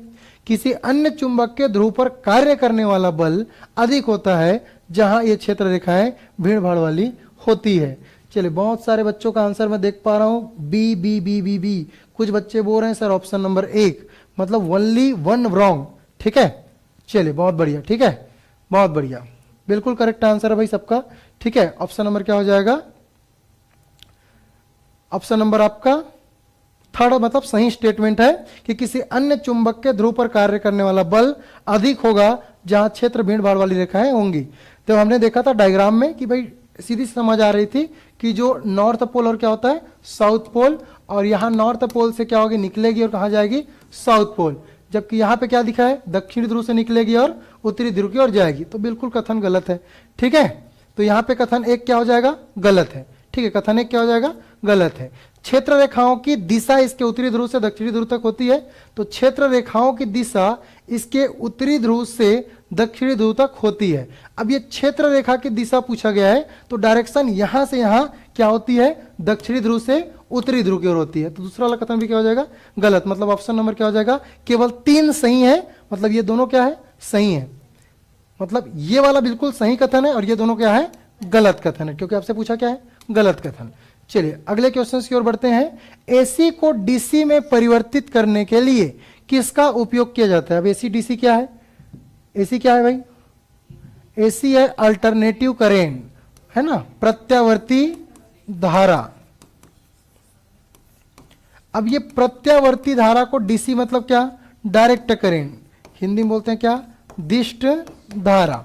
तो आपको बताना है कि कोई ऐसा परिपथ है या उपकरण है क्या जो एसी को किस में कन्वर्ट करे, डीसी में कन्वर्ट करे। तो एसी को डीसी मतलब सिंपल, चलो सिंपल भाषा में समझते हैं। जैसे कि चार्जर लगा है, चार्जर के ऊपर अगर मैं बात करूं, अगर मैं लाइट की बात करूं तो कौन सा करंट फ्लो हो रहा है, प्रत्यावर्ती धारा, अल्टरनेटिव करंट बह रहा है। ठीक है, जितने भी यहाँ पे लगे हुए हैं। लेकिन वो चार्जर वाले में कौन सा करंट बह रहा है, डायरेक्ट करंट, दिष्ट धारा। इसे करंट नहीं मारता ना, वो चार्जर वाला जो नोक होता है वो करंट नहीं लगता, क्योंकि वो कौन सा है, डायरेक्ट करंट है। तो अब बताना है आपको, कहीं ना कहीं जो वो लगा हुआ है ना, जो क्या बोलते हैं उसको, सॉकेट, क्या बोलते हैं उसको, केबल तार के ऊपर लगा है, कनेक्टर नहीं, क्या बोलते हैं यार, क्या बोलते हैं उसको, किसी को याद नहीं आ रहा है। चलो जो भी है, सॉकेट है। ठीक है, इसमें कुछ ना कुछ लगा हुआ है ताकि वो एसी करंट को किसमें कन्वर्ट कर रहा है, डीसी में कर रहा है। अब वही क्या है, ट्रांसफार्मर लगा है कि दिष्टकारी लगा है कि प्रेरक कुंडली लगा है कि डायनेमो लगा है। ठीक है, चलिए बताओ। तो क्या लगा है भाई, दिष्टकारी। क्या लगा है, दिष्टकारी। ऑप्शन नंबर क्या हो जाएगा, B is the correct answer, कि उसमें लगा क्या है, दिष्टकारी। तो एसी को डीसी में कन्वर्ट करने के लिए किसका उपयोग करते हैं, दिष्टकारी का उपयोग करते हैं। चलिए अगला क्वेश्चन, और इससे पहले आप सबको बता दूं कि अगर आप आबकारी आरक्षक के लिए कल पेपर दिला रहे हैं, तो आप सबके लिए साध्य पीएससी एकेडमी आबकारी आरक्षक की 500 प्लस वस्तुनिष्ठ प्रश्नों का एक संग्रह, ठीक है, एक साथ आपको साध्य पीएससी एकेडमी के मोबाइल एप्लीकेशन पे देखने को मिलेगी, जिसकी कीमत मात्र और मात्र कितनी है, 11 रुपए। ठीक है, तो जिनका कल पेपर है बिल्कुल एक बार जरूर देख के जाएं। साथ ही साथ मैं आपको बता दूं, केवल ये साध्य पीएससी एकेडमी के मोबाइल एप्लीकेशन पे मिलेगी, जिसमें आपके 500 एमसीक्यू प्रश्न होंगे और पूरे सिलेबस वाइज होंगे। जितने भी टॉपिक्स आपके दिए गए वो सभी का संग्रह कर दिया गया है। तो बिल्कुल अगर जो बच्चे टेस्ट नहीं दिला पाए उनके पास एक आखिरी मौका है, कुछ भी जानकारी लेना है तो दिए गए नंबर पे आप कॉल करके जानकारी ले सकते हैं। ठीक है, चलिए, ये किसी भी बुक स्टोर पे अवेलेबल नहीं है, कहाँ मिलेगा, एप्लीकेशन पे। एक और जानकारी, बहुत सारे प्रश्न आ रहे थे सीएमओ को लेकर। ठीक है, बहुत सारी आवाज उठ रही थी सीएमओ का वैकेंसी को लेकर कि सीएमओ का वैकेंसी कब आएगा और आएगा तो सीजीपीएससी एग्जाम लेगा, ठीक, या फिर व्यापम एग्जाम लेगा। बहुत सारे प्रश्न है, तो मैं आपको बता दूं कि सीएमओ है क्या चीज। तो ये होता है चीफ म्युनिसिपल ऑफिसर, मुख्य नगर पालिका अधिकारी। तो जो नगर पंचायत है, नगर पालिका है, उसके अधिकारी पद के लिए कौन सी वैकेंसी आ रही है, सीएमओ की वैकेंसी आ रही है आने वाले समय पे। साध्य पीएससी एकेडमी पूरे सिलेबस के अकॉर्डिंग, जहां पे सिलेबस में छत्तीसगढ़ का सामान्य अध्ययन, भारत का सामान्य अध्ययन और कुछ महत्वपूर्ण एक्ट और करंट अफेयर दिए गए हैं। इसकी तैयारी मात्र और मात्र 4,000 रुपए में करा रही है, जहां पे आपको साथ में 20,000 प्लस एमसीक्यू देखने को मिलेगा। ये आप साध्य पीएससी मोबाइल एप्लीकेशन पे जाएंगे और अभी रजिस्ट्रेशन कर लेंगे, ताकि आप आने वाले जो सीएमओ का पोस्ट है, जिसकी संख्या कितनी है, 51, तो 51 पदों पर सीएमओ की वैकेंसी आपको आने वाले समय पे दिखाई देगी। चलिए अगले क्वेश्चंस की ओर बढ़ते हैं। अगला प्रश्न आपसे क्या पूछ रहा है, अगला प्रश्न पूछ रहा है भाई, किसी ट्यूबलाइट, जो ट्यूबलाइट होती है ना, अब पहले की ट्यूबलाइट अलग होती थी, अभी की जो ट्यूबलाइट है वो अलग है। तो किसी ट्यूबलाइट में चोक लगाने का, तो जो चोक लगता है ना, है ना, ये चोक लगाने का उद्देश्य क्या होता है, ये आपसे प्रश्न में पूछा गया है। तो चोक लगाने का उद्देश्य क्या है, उच्च वोल्टेज को प्रेरित करना है क्या, या कम प्रतिरोध को प्रेरित करना है क्या, या उच्च प्रतिरोध को प्रेरित करना है क्या, या कम वोल्टेज को प्रेरित करना है। चलो, किसके किसके यहाँ ट्यूबलाइट लगा था आपके जानकारी में, मतलब इतने बड़े तो हो ही गए हो, तो कभी ना कभी तो देखे होगे ट्यूबलाइट लगा था कि नहीं लगा था, सबके यहाँ लगा था, लगा था ना। तो बताओ क्यों लगा था, चोक उसमें लगा रहता है ना, तो चोक जो लगा रहता है वो चोक क्यों लगा रहता है, ये आपको बताना है, चोक क्यों लगा है। ठीक है, बढ़िया क्वेश्चन है, अच्छा क्वेश्चन है। चलिए चलिए, एडॉप्टर बोलते हैं, क्या बोलते हैं, एडॉप्टर। ठीक है, किसी ट्यूब लाइट में चोक लगाने का उद्देश्य क्या है। तो चलिए, बहुत सारे बच्चों का आंसर आ चुका है, मैं देख पा रहा हूं, है ना। सोनी, अक्षय, सीमा, गायत्री, रंजीता, हेमलता, स्वीटी, जगदम्बा, सुभाष, अक्षय, तेजेश्वरी, धनवी, वीरेंद्र, बहुत सारे बच्चे। ठीक है, चलिए, बिल्कुल इसका करेक्ट आंसर क्या हो जाएगा भाई, उच्च वोल्टेज को क्या प्रेरित। तो वोल्टेज कम हो जाता था, तो वोल्टेज को बढ़ाने के लिए क्या लगाते थे, चोक लगाते थे। पहले वोल्टेज बहुत कम रहता था, है ना, क्योंकि उतने ज्यादा सिस्टम्स नहीं थे, है ना। और पहले जो बिजली, जैसे कि अभी का जो आता है वो 5 वोल्ट 7 वोल्ट का, पहले याद है 100 वोल्ट की लगती थी येलो वाली लाइट, तो ये अपने आप में कितने था, वो 100 का था। और ये कितने का होगा, 9-10 वाट होगा। तो 9 वोल्ट और 100 वोल्ट में कितने का अंतर है, एक जैसे 10 ठो और जल जाएगा। तो उस समय वोल्टेज का बहुत क्या होता था, इशू होता था। तो उच्च वोल्टेज को प्रेरित करने के लिए किसका उपयोग करते थे, चोक की है ना, उपयोग करते थे। अब बताएंगे घड़ी में, 17 नंबर क्वेश्चन है, घड़ी में क्वार्ट्ज, देखो हर घड़ी में लिखा रहता है क्वार्ट्ज, नोटिस क्यों नहीं किया, बहुत सारे घड़ी में लिखा रहता है मैक्सिमम, अभी तो खैर बहुत कम हो गया है। ठीक है, अभी नहीं लिखता ज्यादा, है ना, पहले लिखा रहता था क्वार्ट्ज, क्या लिखा रहता था, क्वार्ट्ज। तो घड़ी में क्वार्ट्ज क्रिस्टल का कार्य करना किस पर आधारित है। ठीक है, अब ये ना बहुत सारे बच्चों के मन में क्वेश्चन है, जैसे मैं भी सोचता था ये घड़ी में क्वार्ट्ज क्यों लिखा रहता था। ठीक है, याद आ रहा है, आपने कहीं देखा होगा, लिखा रहता है इस प्रकार से। ठीक है, तो ये बताओ क्वार्ट्ज जो क्रिस्टल होता है, ये क्वार्ट्ज क्रिस्टल का लिखा है, आप घड़ी में लिखा क्या, ठीक, क्वार्ट्ज क्रिस्टल का कार्य करना किस पर आधारित है, पीजो इलेक्ट्रिक प्रभाव, एडिसन प्रभाव, फोटो इलेक्ट्रिक प्रभाव या जॉनसन प्रभाव। ठीक है, ये आपसे पूछा गया है। तो ये फोटोन से इलेक्ट्रॉन का प्रभाव, फोटो इलेक्ट्रिक प्रभाव, ठीक है, जैसे सोलर पैनल में होता है। जॉनसन प्रभाव वहां पे आपको देखने को मिलेगा, एडिसन प्रभाव आपको बैटरी में देखने को मिलेगा, पीजो इलेक्ट्रिक प्रभाव। तो यहाँ पे जो घड़ी में क्वार्ट्ज क्रिस्टल है, ये कौन सा प्रभाव देखने को मिलता है, पीजो इलेक्ट्रिक प्रभाव। ठीक है, तो पीजो इलेक्ट्रिक प्रभाव कारण से घड़ी में क्वार्ट्ज क्रिस्टल कार्य करते हैं। प्रयोगशाला में हाइड्रोजन गैस बनाने के लिए कौन सी धातु का उपयोग किया जाता है, यह भी मैंने शायद तक क्लास में आपको शायद तक नहीं पढ़ाया हूं। ठीक है, कि भाई ये हाइड्रोजन गैस बनाने की हम लोग प्रयोगशाला विधि देखे थे, है ना, हमने प्रयोगशाला वाली हमारी जो क्लास चल रही है साध्य पीएससी एकेडमी के मोबाइल एप्लीकेशन पे, उसमें मैंने बताया था कि हाइड्रोजन गैस को प्रयोगशाला में जब बनाई जाती है तो कौन सी धातु का उपयोग किया जाता है, ये मैंने बताया था। तो मैंने वर्ड यूज किया था, कौन सा वर्ड यूज किया था, बताओ, वेरी गुड, क्या, दानेदार जिंक। ठीक है, दानेदार क्या, जिंक, जिसको हिंदी में क्या बोलते हैं, जस्ता। तो दानेदार जिंक को या तो आप क्रिया किससे कराओ, H2SO4 या तो HCl, है ना। तो आपके पास दो ऑप्शन थे कि दानेदार जिंक को आपको H2SO4 के साथ क्रिया कराना है या फिर HCl से क्रिया कराना है। तब आपको क्या मिलता था भाई, हाइड्रोजन गैस की प्राप्ति होती थी। यह विस्थापन अभिक्रिया से प्राप्त करते थे हम लोग। ठीक है, तो ऑप्शन नंबर क्या हो जाएगा, सी, है ना, दानेदार जिंक, मतलब ऑप्शन नंबर सी। ठीक है, जिंक से प्राप्त करते हैं। बढ़िया क्वेश्चन है, स्टार मार्क लगा लेंगे। जर्मन सिल्वर किसका मिश्र धातु होता है, बहुत फेवरेट क्वेश्चन है व्यापम का, मेरा नहीं। ठीक है, किसका क्वेश्चन है, व्यापम का, मतलब मैक्सिमम टाइम्स ये क्वेश्चन आपके सीजी व्यापम ने पूछा है। अब बताइए कि जर्मन सिल्वर में, और यहां तक ये सीजीपीएससी भी पूछ चुका है। ठीक है, सीजीपीएससी 2020 का आप प्रीलिम्स का क्वेश्चन पेपर देखेंगे, 19 या 20 दोनों में से एक है ना, 20 के आसपास आप क्वेश्चन देखेंगे तो सीजीपीएससी में क्वेश्चन पूछा गया था कि जर्मन सिल्वर किसका मिश्र धातु होता है, और व्यापम ने तो कई बार पूछा, गिनती नहीं है। ऑप्शन नंबर ए सोना और चांदी का, 2 तांबा और चांदी का, तांबा जस्ता और चांदी का, कॉपर जिंक और निकिल का। चलो बताओ, अब इसको तो ऐसे ही बता दोगे, जर्मन सिल्वर, और मैंने ट्रिक बताया था कि जर्मन सिल्वर, जर्मनी से कौन आएगा, नेताजी, क्या बताया था, नेताजी। न से क्या, निकिल, ता से क्या, तांबा, तांबा मतलब कॉपर, मतलब हिंदी में तांबा, अंग्रेजी में क्या, कॉपर, और जी से क्या, जिंक। तो जहां आपको निकिल, कॉपर, जिंक दिखाई रहेगा, करेक्ट आंसर तो कौन जाएगा, 4। याद ये रखना है कि जर्मन सिल्वर, सिल्वर मतलब क्या, चांदी, इसमें चांदी की मात्रा नहीं होती, चांदी की मात्रा नहीं होती। तो ये मैंने ये भी बताया था कि जर्मन सिल्वर में सिल्वर की मात्रा कितनी होती है, 0%। और सीजीपीएससी ने क्या कर दिया था, ऑप्शन नंबर डी, इनमें से कोई नहीं।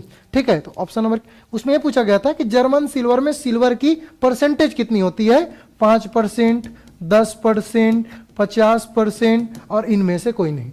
अब जिनको एकदम से पता है कि सिल्वर की मात्रा कितनी 0%, वो क्या लगाएगा, इनमें से कोई नहीं, वरना हम लोग इनमें से कोई नहीं से बचते हैं। ठीक है, तो करेक्ट आंसर क्या हो जाएगा भाई इसका, ऑप्शन नंबर 4 कि जर्मन सिल्वर में सिल्वर नहीं होती, तो यहां होती क्या, नेताजी, निकिल, तांबा और जिंक। चलिए अगले क्वेश्चन की ओर बढ़ते हैं। अगला क्वेश्चन ये भी सीजी व्यापम का बहुत फेवरेट क्वेश्चन है, और ये मैं इसलिए क्योंकि कल आबकारी आरक्षक का पेपर है, तो बिल्कुल आपके सामने देखने को मिलेगा। बेकेलाइट का रासायनिक नाम क्या है, ये भी मैंने क्लास में आपको पढ़ाया हुआ है कि बेकेलाइट का रासायनिक नाम क्या है। बेकेलाइट को मैंने आपको पढ़ाया दैनिक जीवन में रसायन जब पढ़ा रहा था, हाइड्रोकार्बन के व्युत्पन्न कि भाई कैसे बनता है। तो पॉलीटेट्राफ्लोरोएथिलीन है ना, ये टेफ्लॉन, पॉलीटेट्राफ्लोरोएथिलीन, तो ये टेफ्लॉन एक प्रकार के एकलक, उसका पॉलीमर क्या हो जाएगा, पॉलीटेट्राफ्लोरोएथिलीन। दूसरा है फिनॉल प्लस फॉर्मेल्डिहाइड, इसका रासायनिक नाम है क्या, फिनॉल और एसिटल्डिहाइड, इसका रासायनिक नाम है क्या, या यूरिया या फॉर्मेल्डिहाइड का रासायनिक नाम है। तो ऑप्शन नंबर डी इसलिए नहीं हो सकता क्योंकि भाई यूरिया तो नहीं हो सकता, यूरिया इसलिए नहीं हो सकता क्योंकि आपसे क्या पूछा गया है, रासायनिक नाम, और ये रासायनिक नाम थोड़ी है, तो 4 ऑप्शन नहीं हो सकता। दूसरा हम देखते हैं पॉलीटेट्राफ्लोरोएथिलीन, ठीक है, पॉलीटेट्राफ्लोरोएथिलीन, तो ये कहीं ना कहीं टेफ्लॉन से है, किससे है, टेफ्लॉन, तो ऑप्शन नंबर ए, ये भी नहीं हो सकता। अब ये दोनों सेम सेम लग रहा है, दोनों में से कोई एक होगा, तो ऐसे क्वेश्चंस को लगा सकते हो तुक्का, ठीक है, लेकिन अक्कड़ बक्कड़ बम वाला नहीं कि इसको 1 लगा दूं कि 4 लगा दूं, मतलब जहां आपको लगे। अब इसमें चांस कितने कितने का है, 50-50% का है कि भाई सही होगा तो 50% चांसेस है, लेकिन 4 अगर होगा कि भाई ओम जय माता दी करके लगा दिया है, फिर सी लगा दिया, ऐसे नहीं, ठीक है। तो क्वेश्चंस हम लोग एलिमिनेशन से करेंगे, अगर आप दोनों में से किसी में भी जाओगे तो बिल्कुल करेक्ट होने के चांसेस बढ़ जाएंगे। तो याद रखना है कि जो बेकेलाइट होता है, ये मैंने क्लास में बताया था, फिनॉल प्लस क्या, फॉर्मेल्डिहाइड का क्या होता है, मिश्रण होता है। तो फिनॉल प्लस फॉर्मेल्डिहाइड से क्या बनता है, बेकेलाइट बनता है। बहुत इंपॉर्टेंट क्वेश्चन है। चलिए आगे बढ़ते हैं भाई अगले क्वेश्चन की ओर। स्टेनलेस, पानी चाहिए, स्टेनलेस स्टील, स्टेनलेस स्टील किसका मिश्रण होता है,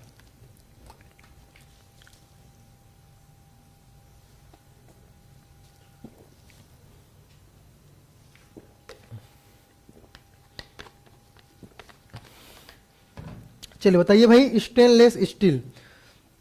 चलो ऑनलाइन वाले बच्चों से आज बात नहीं हो पा रहा भाई, कैसे हो, कमेंट करके आंसर दो, ठीक है। जितने बच्चे जो नए जुड़ रहे हैं वीडियो बिल्कुल लाइक कर देना, ठीक है। चलिए स्टेनलेस स्टील का मिश्रण बताना है आपको, किसका किसका मिश्रण होता है। तो मैंने आपको क्लास में पढ़ाया था भाई स्टेनलेस स्टील के बारे में, और मैंने ये बताया था कि स्टेनलेस स्टील ये जो बिकने आता है वो कहाँ बिकने आता है, कॉलोनी में। कहाँ बिकने आता है, कॉलोनी में। भाई स्टील के बर्तन बेचने आता है ना, तो कहाँ आता है, कॉलोनी में, ठीक है। अब क से क्या, तो क से क्रोमियम, क से क्या, क्रोमियम, और क से कार्बन भी होता है, क से क्या, कार्बन, तो क्रोमियम और कार्बन। लो से क्या, लोहा, और नी से क्या, निकल, तो कहीं दिख रहा है क्या, निकल लोहा, यस। तो यहाँ पे लोहा और निकल इसमें दिख रहा है, इसमें नहीं दिख रहा है, इसमें नहीं दिख रहा है, ठीक है। लोहा, क्रोमियम और कार्बन, एल्यूमिनियम नहीं होता, तो ऑप्शन नंबर क्या हो जाएगा, ए इज द करेक्ट आंसर। कि सर कॉलोनी याद रखेंगे, कॉलोनी में क्या बिकने आता है, स्टील के बर्तन है, जहां पे हो जाएगा क्रोमियम है ना और कार्बन, तो यहाँ पे क्रोमियम कार्बन हो गया, और ये क्या, लोहा। निकिल नहीं दिया, लेकिन निकिल भी क्या होता है, तो ये भी याद रखना है, निकल, ठीक है। चलिए तो ऑप्शन नंबर क्या हो जाएगा भाई, ए इज द करेक्ट आंसर, लोहा, क्रोमियम, कार्बन और क्या, निकिल, ठीक है। चलिए आगे बढ़ते हैं। हीरे में प्रत्येक कार्बन परमाणु बंधित होते हैं, मतलब जो एक कार्बन परमाणु होते हैं ना हीरे में, कार्बन की संयोजकता कितनी होती है भाई, कितनी होती है, 4। कितनी होती है, 4। मतलब एक कार्बन 4 लोगों से क्या होते हैं, जुड़े होते हैं, ठीक है। एक कार्बन 4 लोगों से क्या होते हैं, जुड़े होते हैं, ठीक है। तो इस प्रकार से आपको बताना है कि ये कार्बन की जो संरचना होती है, इसके बारे में आपसे पूछा गया है कि ये 4 अन्य कार्बन परमाणु से कि 5 अन्य की 3 अन्य, तो कॉमन सेंस लगाओगे तो बन जाएगा, क्या हो जाएगा आंसर, ऑप्शन नंबर ए, 4 अन्य कार्बन परमाणु से क्या होता है, जुड़ा होता है, ठीक है। और ये चतुष्फल की संरचना बनाती है, कैसे संरचना बनाता है, चतुष्फल की संरचना। तो ये भी याद रखना है कि हीरे की संरचना कैसी होती है, तो हीरे की संरचना कैसी होती है, चतुष्फल की। हीरे के बारे में एक चीज और बता दूं कि ये सबसे कठोर है, क्या है, सबसे कठोर। और हीरे जो होते हैं वो क्या है, कार्बन का अपरूप, कार्बन का क्या है, अपरूप। अपरूप उसे बोलते हैं किसे बोलते हैं अपरूप? Very good. भौतिक गुण अलग अलग लेकिन रासायनिक गुण क्या? समान। ठीक है, इसे क्या बोलेंगे? अपरूप बोलेंगे। दूसरी चीज ये याद रखना है हीरे के बारे में कि ये तो ठीक है कार्बन के अपरूप हैं, कठोर हैं, ये उष्मा का क्या है? सुचालक है। उष्मा का क्या है? सुचालक। तो इतनी बातें हीरा के बारे में जानना है। वो महंगा है कि ये जेवर बनता है वो सब नहीं जानना। ठीक है, तो क्या जानना है? उष्मा का सुचालक, कार्बन का अपरूप है, संरचना कैसा? चतुष्फल की, और सबसे कठोर क्या है? धातु है। चलिए आगे बढ़ते हैं। निम्नलिखित में से पुष्प का कौन सा भाग एक प्रजनन अंग नहीं है? ये पूछा गया। ये बायोलॉजी से क्वेश्चंस हैं। ठीक है, कि पुष्प का वैसा कौन सा भाग है जो प्रजनन अंग नहीं है, ये पूछा गया आपसे। ठीक है, तो सबसे पहले आपको पुष्प के प्रजनन अंग पता होना चाहिए। और पुष्प में दो होते हैं, एक होता है भाई पुरुष वाला पार्ट, एक होता है क्या? फीमेल वाला पार्ट। तो अगर हमको बोला जाए कि मेल और क्या? फीमेल। ठीक है, मेल और क्या? फीमेल। तो मेल वाले पार्ट के नाम पहले देखते हैं। तो मेल वाले पार्ट का नाम है भाई पुंकेसर। क्या नाम है? पुंकेसर। दूसरा है परागकोश। क्या है? परागकोश। और तीसरा है परागकण। क्या है? परागकण। ये तीनों किसके पार्ट हो गए? मेल वाले के, है ना। अब फीमेल के पार्ट देखेंगे, वर्तिका। क्या? वर्तिका। दूसरा क्या? वर्तिकाग्र। वर्तिकाग्र। और तीसरा होता है अंडाशय। क्या होता है? अंडाशय। और आपसे पूछा क्या गया है कि निम्नलिखित में से कौन पुष्प का प्रजनन अंग नहीं है? तो इतना क्या है सब? ये प्रजनन अंग है। तो ऑप्शन नंबर ए वर्तिकाग्र किसका है? कि फूल में जो फीमेल पार्ट होते हैं वो वर्तिकाग्र का होता है। ठीक है, दूसरा वर्तिका, ये भी है। परागकोश किसका है भाई? पुरुष वाले का है परागकोश। और इसी परागकोश में क्या रहता है? पराग कण रहते हैं। बाह्य दल नहीं होगा। क्या नहीं होगा? बाह्य दल। बाह्य दल किसे बोलते हैं पता है? जो अलग अलग कलर की पत्ती होती है ना, जैसे कि गुलाब का फूल देखें, उसकी पत्ती कभी येलो दिखाई देगा, कभी आपको रेड दिखाई देगा, कभी व्हाइट दिखाई देगा, उसको हम लोग क्या बोलेंगे? बाह्य दल या दल पुंज बोलते हैं। उसके ऊपर में एक हरा कलर का जो कि क्या बोलते हैं, कली जो बना रहता है ना, हरा कलर का जो ढक के रखते हैं, उसको हम लोग क्या बोल सकते हैं? बाह्य दल। तो दल पुंज और बाह्य दल पुंज। चलिए, तो इसका आंसर क्या हो जाएगा भाई? ऑप्शन नंबर 4 बाह्य दल। ठीक है, चलिए आगे बढ़ते हैं। अगला क्वेश्चन आपके सामने, प्रजनन के लिए एक फूल में आवश्यक अंग कौन से हैं? चलिए अब थोड़ा सा वर्ड को चेंज करके आपके सामने लाया गया है कि प्रजनन के लिए एक फूल में आवश्यक अंग कौन से हैं। तो मैंने अभी आपको बताया था। ठीक है, तो बाह्य दल होगा क्या? नहीं होगा सर। बाह्य दल होगा क्या? नहीं होगा सर। अब यहां पे देखते हैं, पुंकेसर और स्त्रीकेसर। पंखुड़ी कहां पे रहता है? पंखुड़ी किसे बोलते हैं? बाहर में, है ना। तो ये भी नहीं होगा। हालांकि ये थोड़ा सा टाइपिंग मिस्टेक है। ठीक है, तो करेक्ट आंसर क्या हो जाएगा भाई? ऑप्शन नंबर 2 पुंकेसर और स्त्रीकेसर। तो इसको पुंकेसर हमने बोला। ठीक है, और ये कौन सा है? स्त्रीकेसर। ठीक है, चलिए तो ऑप्शन नंबर क्या हो जाएगा? B is the correct answer. चलिए, पौधे को खालिस्तान समूहों में विभाजित किया गया है। बढ़िया क्वेश्चन। जैसे कि पौधे को समूहों, पौधे के अलग अलग प्रकार होते हैं, है ना। तो पौधे जैसे कि मान के चलो, कुछ पौधे ऐसे हैं जिसका फल है लेकिन फूल नहीं है, किसी का फूल है लेकिन फल नहीं है, किसी ऐसा है जो कि फल देता है बीज ही नहीं है ना। कुछ ऐसे हैं जो कि बिना प्रकाश संश्लेषण के ही अपना पौधा वाला काम कर रहा है। ठीक है, तो अलग अलग कैटेगरी क्या है? पौधे हैं। अब आपको बताना है कि इनको कितने कैटेगरी में बांटा गया है। कितने कैटेगरी में बांटा गया है? कितने कैटेगरी में बांटा गया है? चलिए बताओ भाई। चलिए इसका आंसर मैं चाहूंगा जितने बच्चे जो प्रयोगशाला परिचारक की तैयारी कर रहे हैं ना, उनसे चाहूंगा। और अगर ये नहीं आएगा तो चुपचाप चले जाओ, साइंस की ई बुक ले लो। ठीक है, वहां से अपने बेसिक क्लियर कर लो भाई, है ना, साइंस की ई बुक से। ठीक है, मल्टीपल टाइम्स रिवीजन करोगे, ऐसी पूरी फैक्ट वन लाइनर चीज वहां पे आपको देखने को मिल जाएगी। चलिए, जो पौधे के समूह होते हैं ये टोटल 5 भागों में डिवाइड है। कितने भाग में डिवाइड है? 5 भाग में डिवाइड है। सबसे पहला है आपका ब्रायोफाइट। कौन सा है? ब्रायोफाइट। दूसरा क्या है? थाइलोफाइट। कौन सा है? थाइलोफाइट। और क्या है? टोरेडोफाइट। क्या बोलते हैं उसको? ब्रायोफाइट, थैलोफाइट, टोरेडोफाइट, एंजियोस्पर्म और जिम्नोस्पर्म। क्या? जिम्नोस्पर्म। तो ये 5 प्रकार में है, ब्रायोफाइट, थैलोफाइट, टोरोडोफाइट, एंजियोस्पर्म और जिम्नोस्पर्म। तो which is the correct answer? Option number 3। ठीक है, सी हो जाएगा कि 5 प्रकार में इसको क्या किया है, डिस्ट्रीब्यूट किया गया है, थैलोफाइट, ब्रायोफाइट, टेरिडोफाइट और एंजियोस्पर्म और जिम्नोस्पर्म। चलिए अगले क्वेश्चंस की ओर बढ़ते हैं। निम्न में से कौन सा हरी शैवाल का उदाहरण है? हरी शैवाल मतलब जो सवाल होता है ना, काई जिसको बोलते हैं, काई समझिए ना, काई जो होता है वो, उसका उदाहरण कौन सा है? लेमिनेरिया, सारगसस या क्लैडेमिनोस या फ्यूकस? चलिए ऑनलाइन वाले बच्चे इसका आंसर देंगे भैया ना। चलो, निम्न में से कौन सा हरी शैवाल जिसको हम लोग काई बोलते हैं उसका उदाहरण है? क्या क्लैमिडोमोनास है या फ्यूकस है या सारगसस या लेमिनेरिया? ठीक है, चलिए बहुत सारे बच्चों का आंसर आ चुका है। प्रतिमा बोल रही है सी, रंजीता का है सी, नीमा 6, कुलदीप लेमिनेरिया। चलिए बहुत सारे बच्चों का आंसर आ चुका है। बिल्कुल correct answer option number C. ठीक है, जो कि क्या है? क्लैमिडोमोनास। ये किसका उदाहरण है? हरी शैवाल का उदाहरण है। अगला क्वेश्चन, रॉबर्ट हुक, नाम सुना ही होगा। क्या कांड किया रॉबर्ट हुक ने? तो 1665 में मृत कोशिकाओं की क्या की थी? खोज की थी। तो मरे हुए कोशिका, मतलब बाद में पता चला मरा हुआ है करके, फिर जिंदा वाला किसने किया था? लिवेन हॉक। ठीक है, तो मृत कोशिका की खोज किसने कर दी थी? रॉबर्ट हुक ने। कोशिका क्या होता है इसके बारे में थोड़ा सा सुन लो भाई। कोशिका जीवों की सबसे छोटी संरचनात्मक तथा कार्यात्मक इकाई है। इसी संरचनात्मक कार्यात्मक करने मतलब जैसे कि मान के चलो आपको घर बनाना है, तो घर बनाने के लिए किसकी आवश्यकता होती है? ईंट, और बहुत सारे ईंट ईंट ईंट ईंट मिला क्या बन जाता है? दीवार। क्या बन जाता है? दीवार। अब ऐसे ही 4 दीवार बनेगा तो क्या बन जाएगा? कमरा। क्या बन जाएगा? कमरा। और बहुत सारे कमरा से क्या बनेगा? घर। वैसे ही कोशिका, तो बहुत सारे कोशिका से मिलकर क्या बनता है? ऊतक। क्या बनता है? ऊतक। टिश्यू सेल से क्या बनेगा? ऊतक। ऊतक से बनता है आपका क्या? अंग तंत्र। क्या बनता है? अंग तंत्र। और अंग तंत्र से क्या बनता है? शरीर। क्या बनता है? शरीर। अब आपसे क्या पूछा गया कि रॉबर्ट हुक ने 1665 में कोशिकाओं की खोज की थी। यह क्या नमूना था जिनसे वह कोशिकाओं का निरीक्षण करते थे?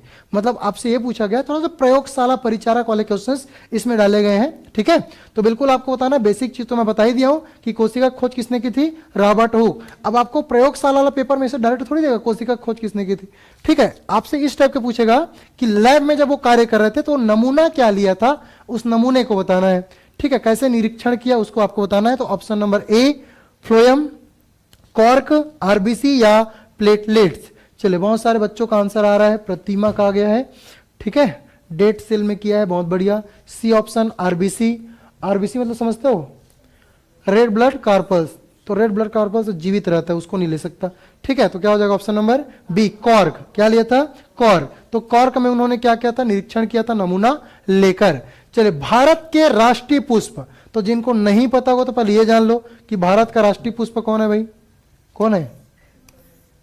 नहीं पता? कमल। क्या है? कमल। ठीक है, तो भारत का राष्ट्रीय पुष्प क्या है?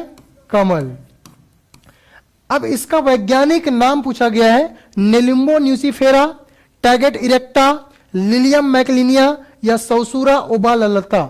ठीक है, चले बता दो भाई कि राष्ट्रीय पुष्प का नाम क्या है।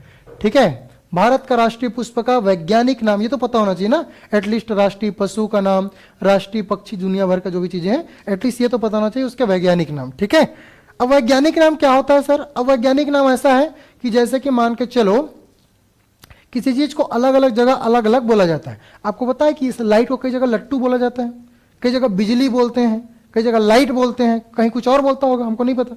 ठीक है, तो एक ऐसा नाम जो सब बोले। ठीक है, तो ऐसा नाम को हम लोग क्या बोलेंगे? वैज्ञानिक नाम। अब आपको बताना है कमल को, कमल को भी कई जगह अलग अलग नाम से जानते होंगे। ठीक है, तो चलिए बताइए कौन सा हो जाएगा भाई? ससूरा होगा सर? ससूरा नहीं होगा। ठीक, चलिए मतलब ससुर देख के तुम तुक्का मारोगे यार, ऐसा थोड़ी करोगे, है ना। चलिए ससूरा नहीं होगा भाई।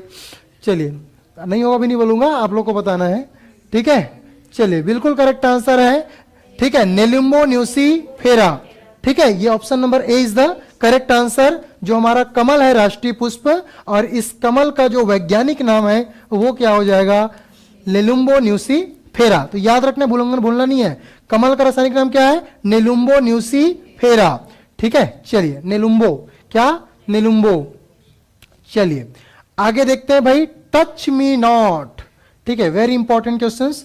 टच मी नॉट पौधे का वैज्ञानिक नाम क्या है? ये वही टच मी नॉट पौधा जिसको आप लोग छुई मुई पौधे के नाम से जानते हैं। छुई मुई पौधे को बहुत सारे नाम से जानते हैं, जैसे कि संवेदनशील पौधा, या इसको शर्मीली पौधा के नाम से भी जानते हैं, क्योंकि इसमें एक स्पेशली एक केस होता है, जब इसके चीज से कोई चीज गुजरती है तो इसकी जो कोशिकाएं होती है अपने आप को क्या कर लेती है, सिकुड़ लेती है, जिसके कारण से इसको क्या बोलते हैं, छुई मुई का पौधा या टच मी नॉट बोलते हैं। इंग्लिश में क्या बोलते हैं, टच मी नॉट। अब इस टच मी नॉट का वैज्ञानिक नाम क्या है आपको बताना है। चलिए, मिमोसा वेरुकोसा, मिमोसा लेक्सेंसिस, या मिसोसा पुडिका, या मिसोसा टाउनसेंडी। ठीक है, बहुत इंपॉर्टेंट क्वेश्चन ये। चलिए जल्दी बताओ भाई, बिल्कुल जल्दी बताओ, है ना। वैज्ञानिक नाम क्या है इसको बताएंगे भाई, टच मी नॉट। ठीक है, टच मी नॉट का बताना है आपको। टच मी नॉट समझ गए ना, छुई मुई का पौधा। बहुत मजा आता है, इसे थोड़ा सा स्पर्श करोगे ना तो अपने आप क्या करता है, सीखो।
चलो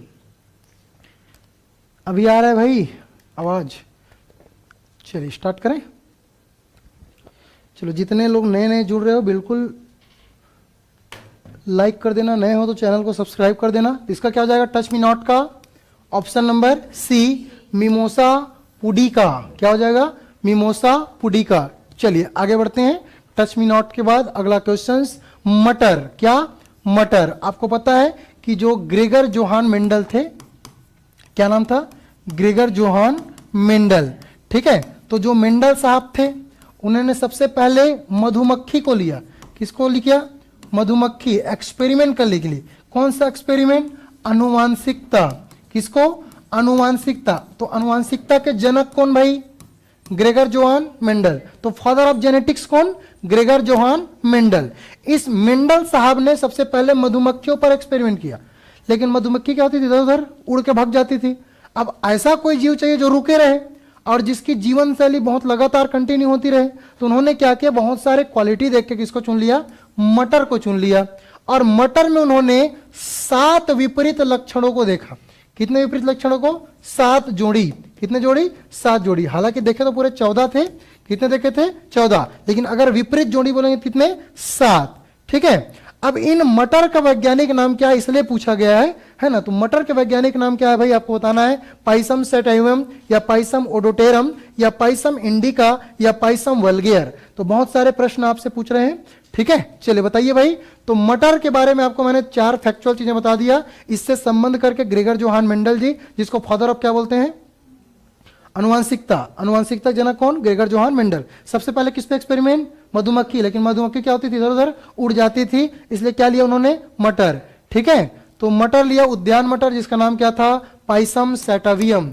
क्या था, पाइसम सैटाइयम, ठीक है। तो option number A is the correct answer.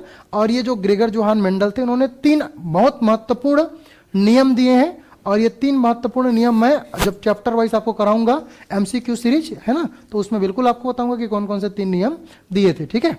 चलिए आगे बढ़ते हैं बेटा। निम्नलिखित में से कौन सा चावल का वंश है? चावल का क्या है? वंश है। चलिए, तो आपको एक चीज और बता दूं, कैरोलस लिनियस, क्या? कैरोलस लिनियस नाम क्या है? Carolus Linnaeus. इन्होंने द्विनाम पद्धति दिया है। कौन सा पद्धति दिया है भाई?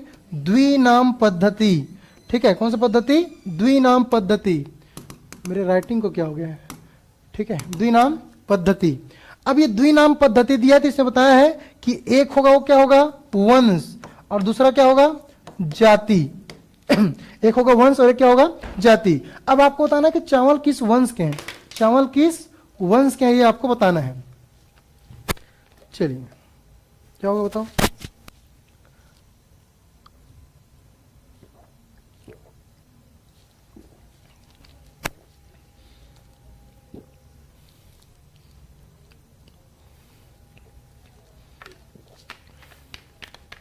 चलो, चावल हो चाहे धान हो, एक ही भाई, ठीक है, क्योंकि धान से ही क्या बनता है? चावल बनता है, ठीक है। तो आपको बताना है। चलो, तो क्या हो जाएगा इसका करेक्ट आंसर? ओरिजा, ठीक है। क्या हो जाएगा? ओरिजा वंश, ठीक है। इसलिए ओरिजा सैटिवियम बोलते हैं, ठीक है। तो ओरिजा सैटिवियम इसका करेक्ट आंसर ऑप्शन नंबर 1, ठीक है, ओरिजा सैटिवियम। अगले क्वेश्चंस की ओर बढ़ते हैं भाई। अगला प्रश्न आपसे क्या पूछ रहा है? एकदम हलवा पूड़ी वाला क्वेश्चंस।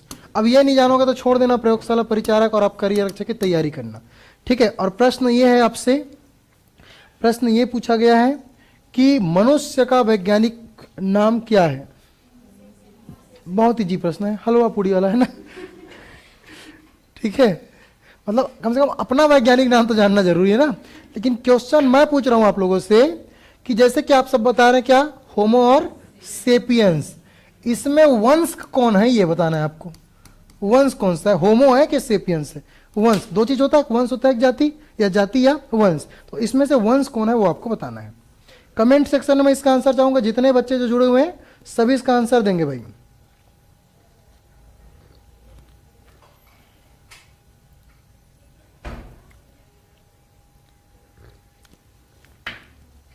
चलिए,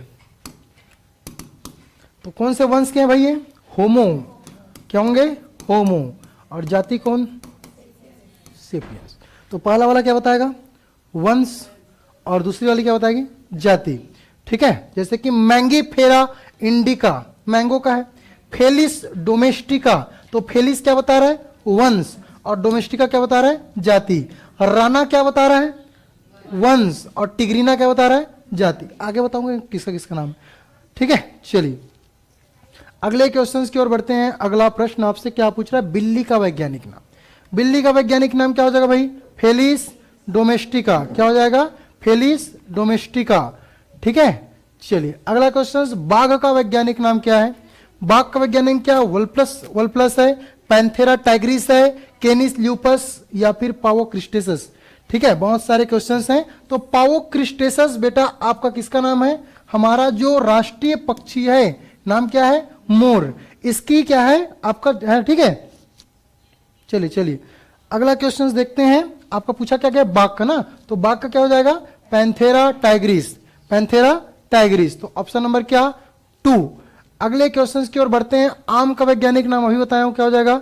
मैंगीफेरा इंडिका। होमोसेपियंस किसका है भाई? मनुष्य का है। कैनिस फैमिलियर्स और राना टिग्रीना आगे देखेंगे, मेढक का है, ठीक है। चलिए कुत्ते का वैज्ञानिक नाम क्या है? कुत्ते का वैज्ञानिक नाम क्या है? तो फेलिस डोमेस्टिका किसका है? बिल्ली का। तो कैनिस फैमिलियर्स, राना टिग्रीना, मैंगीफेरा। तो मैंगीफेरा किसका है? आम का।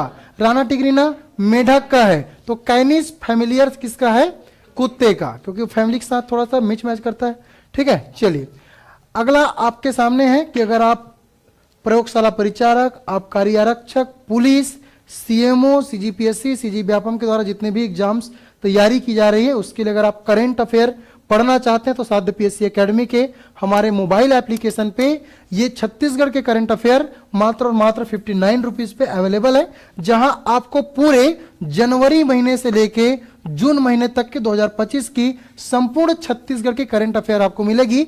इसमें स्पेशल ये है कि आपको जो एमसीक्यू दिया गया है वो तो बारीकों से एमसीक्यू दिया गया, साथ ही साथ उसके सविस्तार वर्णन भी किया गया। जैसे मान के चलो क्वेश्चन है कि इस बार का मान के चलो आपने जो देखा होगा कि विश्व जो मिलता है ना अलग अलग क्षेत्र पे अलग अलग अवार्ड्स, तो पूरे उसके अलग अलग अवार्ड्स ए टू जेड जितने भी अवार्ड्स हैं वो 1 बाय 1 आपको देखने को मिलेगा। तो सारगर्भित तरीके से दी गई है, जो कि केवल साध्य पीएससी एकेडमी के मोबाइल एप्लीकेशन पे अवेलेबल है।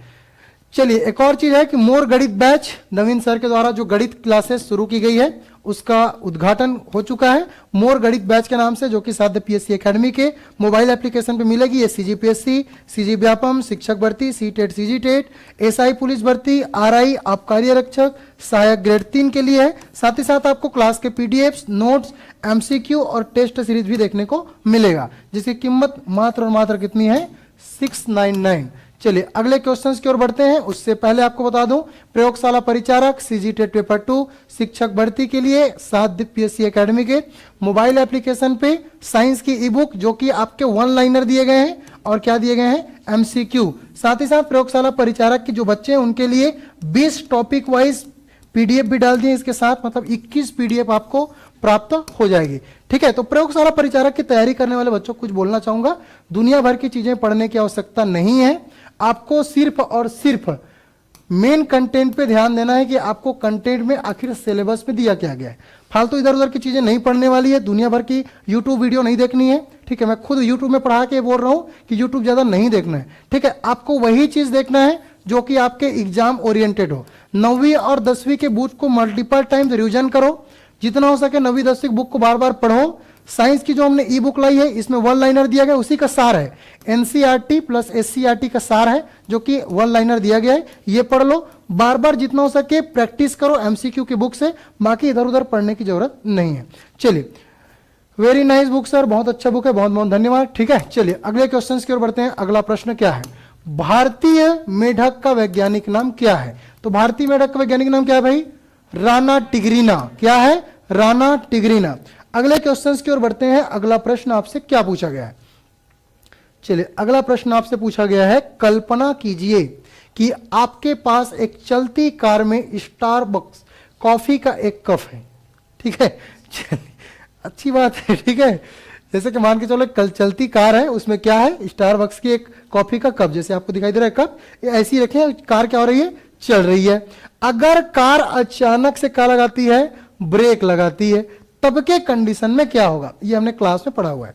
ऑप्शन नंबर 1, कप के बीच में कॉफी कप के सापेक्ष आगे बढ़ जाएगी। ऑप्शन नंबर 2, कॉफी कप के सापेक्ष पीछे की ओर बढ़ेगी। 3, कॉफी कप में समान क्षैतिज स्थिति में रहेगी।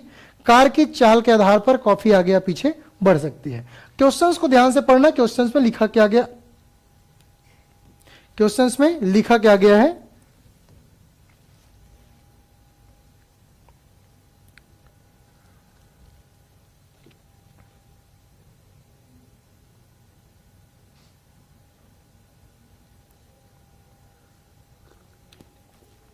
बहुत कड़वा चाय। चलो इधर देखते हैं। ठीक है, यहाँ क्या लिखा है? स्टारबक्स कॉफी का एक कप है, अगर कार अचानक ब्रेक लगाती। 2 कंडीशन बनता है। हमने न्यूटन्स के प्रथम नियम पढ़ा था, जिसको जड़त्व के नियम के नाम से जानते हैं। तो जड़त्व के नियम आपने देखा था कि जैसे कोई कार स्टार्ट होती है या बस स्टार्ट होता है, बस में बैठे हो ना, तो बस स्टार्ट होता है तो आप क्या होते हैं? पीछे की ओर थोड़ा सा चले जाते हैं। जब चालू होता है तो पीछे की ओर, और ब्रेक लगाते हैं तो आगे की ओर। अब यहां पे क्या पूछा गया है? कॉफी कप के सापेक्ष क्या पूछा गया है? कॉफी कप के सापेक्ष क्या हो जाएगी? पीछे की ओर। और आगे तो बढ़ेगी, लेकिन आगे आप बढ़ोगे। ठीक है, लेकिन यहां पे कॉफी पूछा गया है। क्या पूछा गया है? कॉफी। तो जो कॉफी है वो कप के सापेक्ष क्या हो जाएगी? पीछे की ओर बढ़ेगी। लेकिन जनरली क्या होता है, जैसे ही हम लोग ब्रेक लगाते हैं तो ब्रेक लगाने पर क्या होता है? हम आगे की ओर क्या होते हैं? बढ़ जाते हैं। ठीक है, अचानक ब्रेक लगाने पर क्या होते हैं? आगे की ओर बढ़ जाते हैं। तो ऑप्शन नंबर क्या हो जाएगा? 2। यहां पे क्वेश्चंस को ध्यानपूर्वक पढ़ना है। ठीक है, चलिए चलिए, बहुत सारे ऑप्शंस, बहुत सारे कमेंट्स आ रहे हैं। बिल्कुल मैं आप लोगों को कमेंट्स पढ़ रहा हूं। ठीक है, चलिए बिल्कुल क्लास खत्म होने के बाद कमेंट पे आप बिल्कुल बता दीजिए क्या क्या लगता है आपको, क्या क्या चाहिए। गतिमान बस में, किसमें भाई, गतिमान बस में एक यात्री को आगे की ओर धक्का लगता है।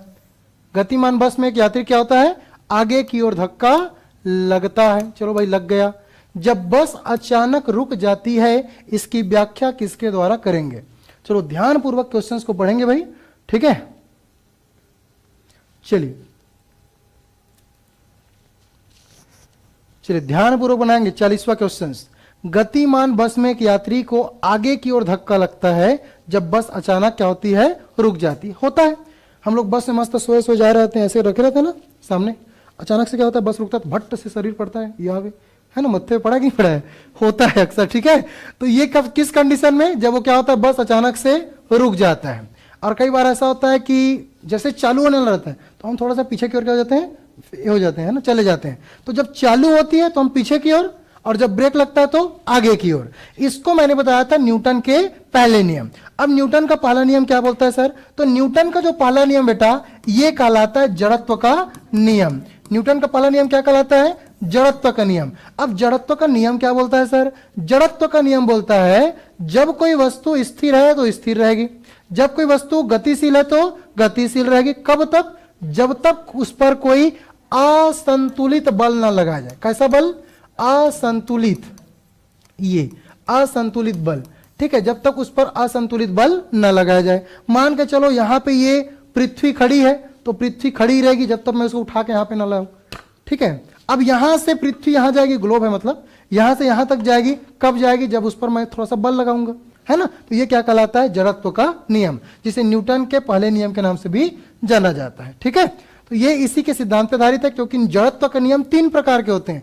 जड़त्व का नियम कितने प्रकार के, 3 प्रकार। एक होता है गति का नियम, एक होता है विराम का नियम, और एक होता है दिशा का नियम। तो ये हमने क्लास में बारीकी से पढ़ा हुआ है प्रयोगशाला परिचारक के। दूसरा, न्यूटन के दूसरे नियम, जो कि किसकी परिभाषा करता है, बल की परिभाषा करता है। किसकी परिभाषा करता है, बल की परिभाषा। और न्यूटन का दूसरा नियम ये बोलता है बेटा, किसी वस्तु के संवेग में परिवर्तन की दर उस पर आरोपित बल के अनुक्रमानुपाती होता है। तो ये दूसरा नियम क्या बताता है, बल की परिभाषा।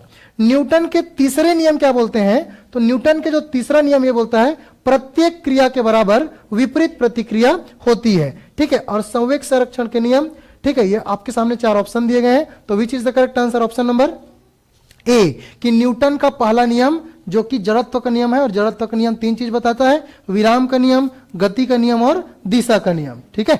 चलिए आगे बढ़ते हैं। आपके सामने एक बहुत इंपॉर्टेंट क्वेश्चंस, बहुत लोगों की एकदम से तड़प थी, सर कूट वाला प्रश्न, कूट वाला प्रश्न, कूट वाला प्रश्न, आज भर भर के कूट वाला प्रश्न डाल दिया हूं, ठीक है। चलिए आपकी जितनी भी क्लासेस होगी ऐसी होगी, क्योंकि अब हमने बेसिक क्वेश्चंस कर लिए हैं जितने थे ना, अब यहां से आप लोगों को ऐसी क्लासेस देखने को मिलेगी।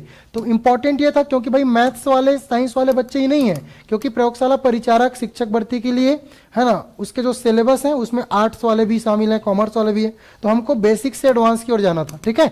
चलिए आपसे अभिकथन ए दिया है और कारण आर के लिए सही विकल्प को क्या करना है, चुनना है। चलिए अभिकथन ए पूछ रहा है, निरंतरता समीकरण संवेग संरक्षण पर आधारित होता है। ये क्या दिया है भाई, अभिकथन दिया है कि निरंतरता समीकरण संवेग संरक्षण पर आधारित होता है। कारण आर बोला गया है, स्थिर प्रवाह में इनलेट और आउटलेट पर द्रव्यमान प्रवाह दर समान होती है। बहुत कड़वा लगा भाई, ठीक है। इनलेट और आउटलेट पर द्रव्यमान प्रवाह क्या होता है, समान होता है। चलिए विच is the correct answer, option number 1, एसिरेशन और रीजन दोनों सही है, और रीजन एसिरेशन की सही व्याख्या है ना। अब ये क्या बोल रहा है, अभिकथन और कारण दोनों सत्य हैं, और आर एस की सही व्याख्या नहीं कर रही है। तीसरा, ए एस सत्य है लेकिन रीजन असत्य है, ए एस असत्य है लेकिन आर सत्य है। चलिए मैं देखना चाहूंगा कितने बच्चों ने सही आंसर दिया है। सीमा, तेजेश्वरी, हेमलता, धनीश, अर्चना, राजेश्वरी, प्रतिमा, सुभाष, अयोध्या, स्वीटी, आभा, कुलदीप। चलो बहुत सारे बच्चों का आंसर आ चुका है। चलिए ध्यानपूर्वक देखते हैं क्या है, कैसा है, ठीक है। तो सबसे पहले अभिकथन को पढ़ते हैं। अभिकथन बोला है, निरंतरता समीकरण संवेग संरक्षण पर आधारित होता है। सही बात है, जो निरंतरता समीकरण है, गति का समीकरण है, वो संवेग संरक्षण पर आधारित होता है। मतलब जहां जहां ए असत्य है वो क्या हो जाएगा, कट जाएगा। दूसरा, कारण आर स्थिर प्रवाह में इनलेट और आउटलेट पर द्रव्यमान प्रवाह होती है। इसको भी आपको बताना है, ये भी सही है क्या? चलिए बहुत सारे बच्चों का आंसर ए आ रहा है, मैं बोल दूं ए नहीं होगा तो सबका आंसर ए, ठीक है, सबका आंसर ए आ रहा है, ठीक है भाई, ठीक है, ए सत्य है लेकिन आर क्या है? असत्य है, ठीक है। तो याद रखना भाई, स्थिर प्रवाह में इनलेट और आउटलेट पर द्रव्यमान प्रवाह जो दर होता है ये समान नहीं होता, ये होता है अलग अलग। तो इनलेट आउटलेट को समझे ही नहीं हो लेकिन मारना है तुक्का, ठीक है, इस कारण से गलत करके आओगे। तो ऐसे क्वेश्चंस को नहीं छूना है, अगर नहीं पता तो चुपचाप साइड मारो, क्वेश्चंस आगे बढ़ो, ठीक है। जिसके बारे में कुछ भी नहीं पता उस क्वेश्चंस को नहीं बनाना है, बार बार बोला हूं, ठीक है। इस क्वेश्चंस को मैंने इसलिए डाला था क्योंकि मुझे पता था मैक्सिमम लोग गलत करेंगे और जितने बच्चे थे सबने ए, ठीक है, और ए वाले चक्कर में चले गए। तो ऐसे प्रश्न बिल्कुल नहीं बनाना है अगर आपको नहीं पता है तो, ठीक है। तो ये समान नहीं होती इनलेट और आउटलेट में। इनलेट मतलब अगर गाढ़ा है और फीका है तो भाई कैसे समान हो सकता है? अलग अलग होगी, है ना। तो चलिए इसका आंसर क्या हो जाएगा? ऑप्शन नंबर सी, एसेरेशन सत्य है लेकिन आर क्या है? असत्य है। चलिए ठीक है, चलिए आगे बढ़ते हैं भाई। जब गैस का विस्तार या संपीड़न, जब गैस का विस्तार या संपीड़न पी भी इक्वल टू सी, जहां पी क्या है? दाब, प्रेशर है, और वी क्या है? वॉल्यूम, आयतन है, ठीक है, और सी का मतलब क्या? कांस्टेंट। तो पी वी इक्वल टू सी नियम के अनुसार इस प्रक्रिया को क्या कहा जाता है? रुद्धोष्म प्रक्रिया, एडियोबैटिक, या समतापी, है ना, या बहु उष्णकटिबंधी, या समदाबी। चलिए बहुत सारे बच्चों का आंसर मैं देखूंगा यहाँ पे। जब गैस का विस्तार या संपीड़न P V N equal to C, तो which is the correct answer? Option number A, adiabatic, रुद्धोष्म, समतापी, बहु उष्णकटिबंधी प्रक्रिया। अब ये सी तो मत मारना यार, ये तो है ना, ये तो हो ही नहीं सकता। ऐसा कब पढ़ लिए बहु उष्णकटिबंधी? ये तो मौसम में पढ़ोगे ना, जियोग्राफी में, उष्णकटिबंधी, तो यहाँ थोड़ी होगा, ठीक है। तो ऐसे क्वेश्चंस को ऐसे करो, ठीक है। चलिए तो जिन लोग सी वी वाले थे बिल्कुल काट देना, ठीक है, ये नहीं होगा। अब बच गया क्या? रुद्धोष्म, समतापी और समदाबी। क्या है इसको थोड़ा समझा देता हूं। रुद्धोष्म कहने का मतलब है उष्मा का मान 0, मतलब उष्मा का कोई लेना देना नहीं, ना तो मैं तुमको उष्मा दूंगा ना तुम मेरे को दोगे, तो ये क्या कहलाएगा? रुद्धोष्म प्रक्रिया। समतापी मतलब ताप क्या होगा? समान, तो T इक्वल टू 0। समदाबी मतलब दाब क्या होगा? 0, मतलब दाब कांस्टेंट तो समदाबी, टेम्परेचर कांस्टेंट तो समतापी। वहां पे क्या लिखा है? P भी इक्वल टू C, तो यहां पे P और V वेरिएबल है लेकिन T नहीं है। T क्या है? नहीं है। तो जिन जिन बच्चों का आंसर बी है समतापी, बिल्कुल करेक्ट आंसर है।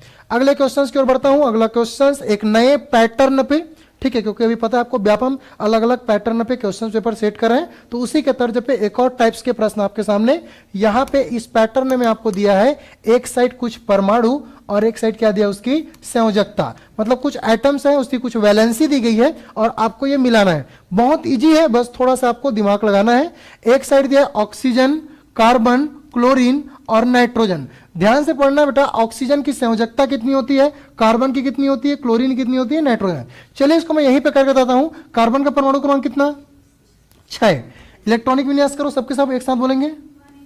1s2, 2s2, हाँ 2p2। इसके बाहरी कक्षा में कितने इलेक्ट्रॉन? तो बाहरी कक्षा में कितने इलेक्ट्रॉन? 4। तो या तो ये 4 क्या करेगा? दे देगा, या 4 ले लेगा। इसलिए इसकी संयोजकता कितनी भाई? 4। तो कार्बन की संयोजकता कितनी? 4। तो बी का कहीं आई भी दिख रहा है क्या? यस सर, बी का आई भी तो 3 जगह दिख रहा है। ये लो, मजा आ गया। तो ये तो नहीं होगा, ठीक है। चलिए अब बात करते हैं क्लोरीन। क्या बात करेंगे? क्लोरीन। क्लोरीन का परमाणु क्रमांक 17। करो इलेक्ट्रॉनिक विन्यास। 1s2, 2s2, 2p6, 3s2, 3p5। 2 2 4 6 4 10 कितना हो जाएगा? 17, ठीक है। बाह्यतम कक्षा में कितना? बाह्यतम कक्षा में कितना? 7। 3 2 कितना? 7। अब या तो 7 इलेक्ट्रॉन किसी को दे दे, या तो आसानी से 1 ले ले। तो 7 देने में बहुत दिक्कत है, तो आसानी से क्या करेगा? 1 ले लेगा। तो क्लोरीन की संयोजकता कितनी होगी? 1। तो कहीं सी का फर्स्ट दिखाई दे रहा है क्या? यस सर, सी का फर्स्ट यहां दिखाई दे रहा है, तो इसमें भी नहीं है, इसमें भी नहीं है। तो which is the correct answer? अच्छा, यहां पे एक और ट्विस्ट है, ठीक है। हमने ये भी काट दिया और ये भी तक ये कटा था ना। अब बच गया क्या? दूसरा और चौथा। तो चलिए क्लोरीन का इसको मिला देते हैं, कार्बन का इसको मिला देते हैं। अब करते हैं ऑक्सीजन, ठीक है, ऑक्सीजन करो इलेक्ट्रॉनिक विन्यास 1s2 2s2 2p6 4 आएगा ना, ठीक है, 2p कितना 4। तो कितने बाहरी कक्षा में 6, तो 6 तो दे नहीं सकता, तो 2 आसानी से लेगा, तो क्या हो जाएगा 2। तो कहीं दिखाई दे रहा है क्या, यस। तो क्या हो जाएगा, विच is the correct answer, option number 2, ठीक है, कि ए का क्या हो जाएगा 2, ऑक्सीजन का 2, कार्बन का 4, क्लोरीन का 1 और नाइट्रोजन का 3। अब वैसे भी देखो नाइट्रोजन जो होते हैं ट्रिपल बॉन्ड के साथ जुड़ा होता है, ऑक्सीजन डबल बॉन्ड, ठीक है, और क्लोरीन सिंगल बॉन्ड होता है ना। चलिए, तो which is the correct answer, option number 2। चलिए, बहुत सारे बच्चों का आंसर बी है सर, बिल्कुल सही करेक्ट आंसर है बी, ठीक है।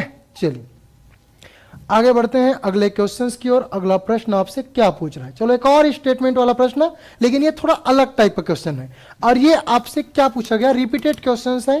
ये एक बार मैंने और पूछा था आप लोगों से कि निम्नलिखित में से कौन सा कथन क्या बोला गया है, गलत कथन है। अलग अलग तरीके से यहां पे प्रश्न बनाया गया है कि इनमें से कौन सा कथन क्या है, गलत है। सभी गलत कथन को चुनना है। सभी अधातुएं कमरे के तापमान पर ठोस होती है क्या, चलो बता दो, चलो बता दो भाई, सभी अधातुएं कमरे के तापमान पर ठोस होती हैं क्या, ठीक है। तो सभी अधातुएं कमरे के तापमान पर ठोस होती क्या, नहीं। हमने किसको देखा था भाई, ब्रोमीन, किसको देखा था, ब्रोमीन। ब्रोमीन एकमात्र अधातु जो किस फॉर्म में पाया जाता है, द्रव फॉर्म में पाया जाता है। तो ये तो गलत कथन है, हमको गलत ही चुनना है ना, गलत पूछा है। तो जहां जहां एक है तो सही है, तो आंसर तो ये नहीं हो सकता। ग्रेफाइट सबसे कठोर अधातु है क्या, सही है क्या, कि ग्रेफाइट सबसे कठोर धातु है, नहीं, इसका बाप है हीरा, ठीक है। तो ये भी आंसर, क्योंकि ये भी गलत कथन है, ठीक है, तो 2 वाला। चलो, तो ये भी गलत है, तो ये भी आंसर नहीं हो सकता। अधातुएं ध्वनिक नहीं होती, मतलब जो अधातुएं होती उसमें ध्वनि नहीं होती, सही है कि अधातुओं में ध्वनि नहीं होती, धातुओं में क्या होती है, धनु।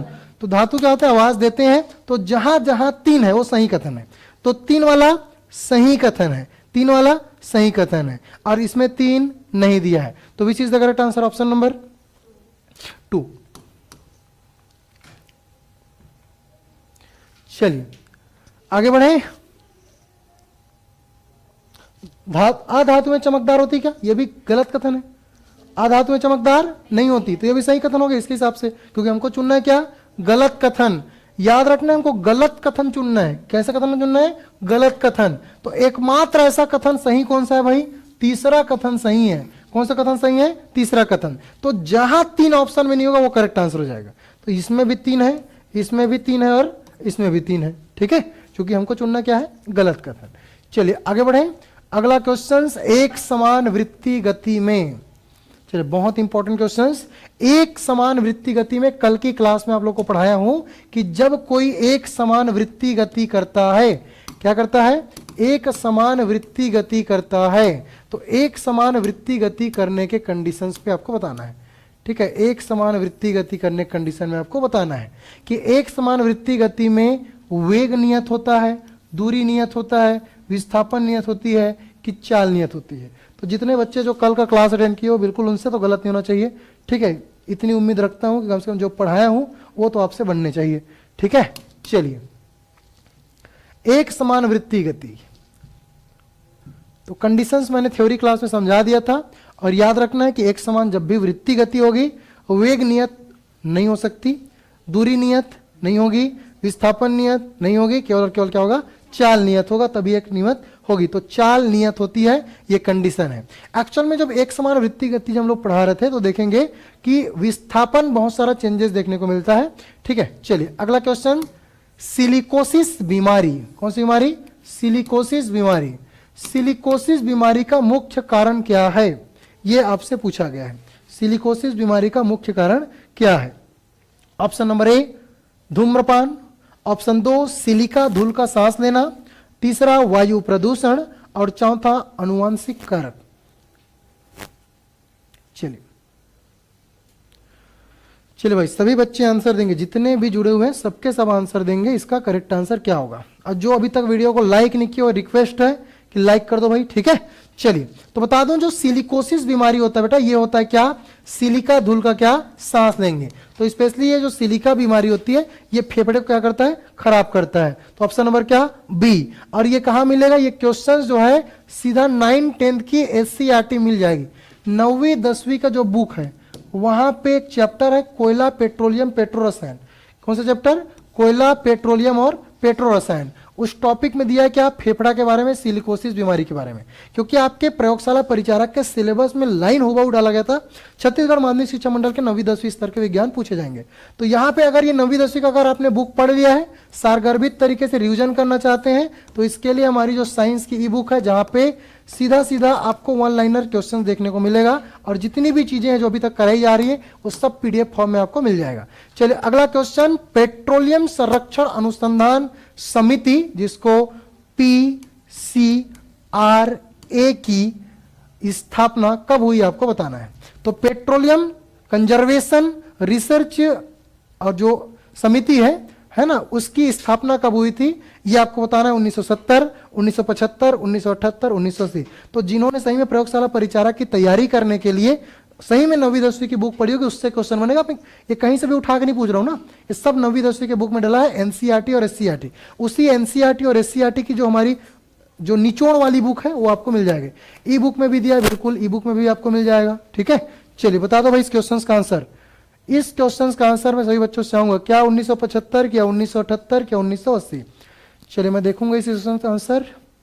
संजीदा, अदिति, नीमा, वीरेंद्र, आकाश, सुरेश, प्रतिमा, नीलिमा, हेमंत, जगदम्बा, वीरेंद्र, सबका आंसर मैं देख पा रहा हूं। अगर मैं बोलूं सबका गलत है तो कैसा लगेगा, ठीक है। सबका गलत है, A to Z गलत, ठीक है। सब 1975 में जा रहे हो, कितना आंसर 1978, ठीक है।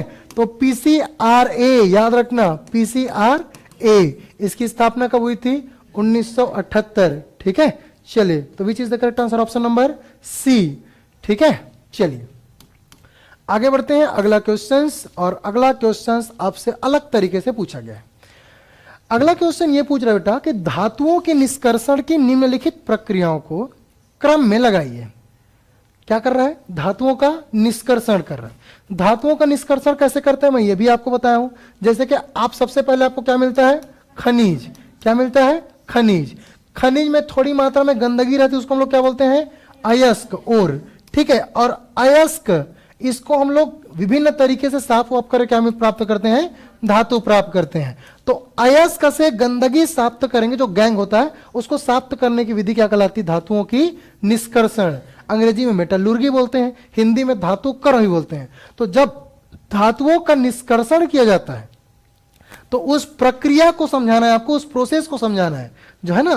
तो प्रोसेस को समझाइए भाई। शुद्धिकरण पहले करोगे, अयस्क का सांद्रण, कुचलना और पीसना वाला काम, या अपचयन या निर्जलीकरण, जिसको भंजन भी बोल रहे हैं, भंजन, है ना।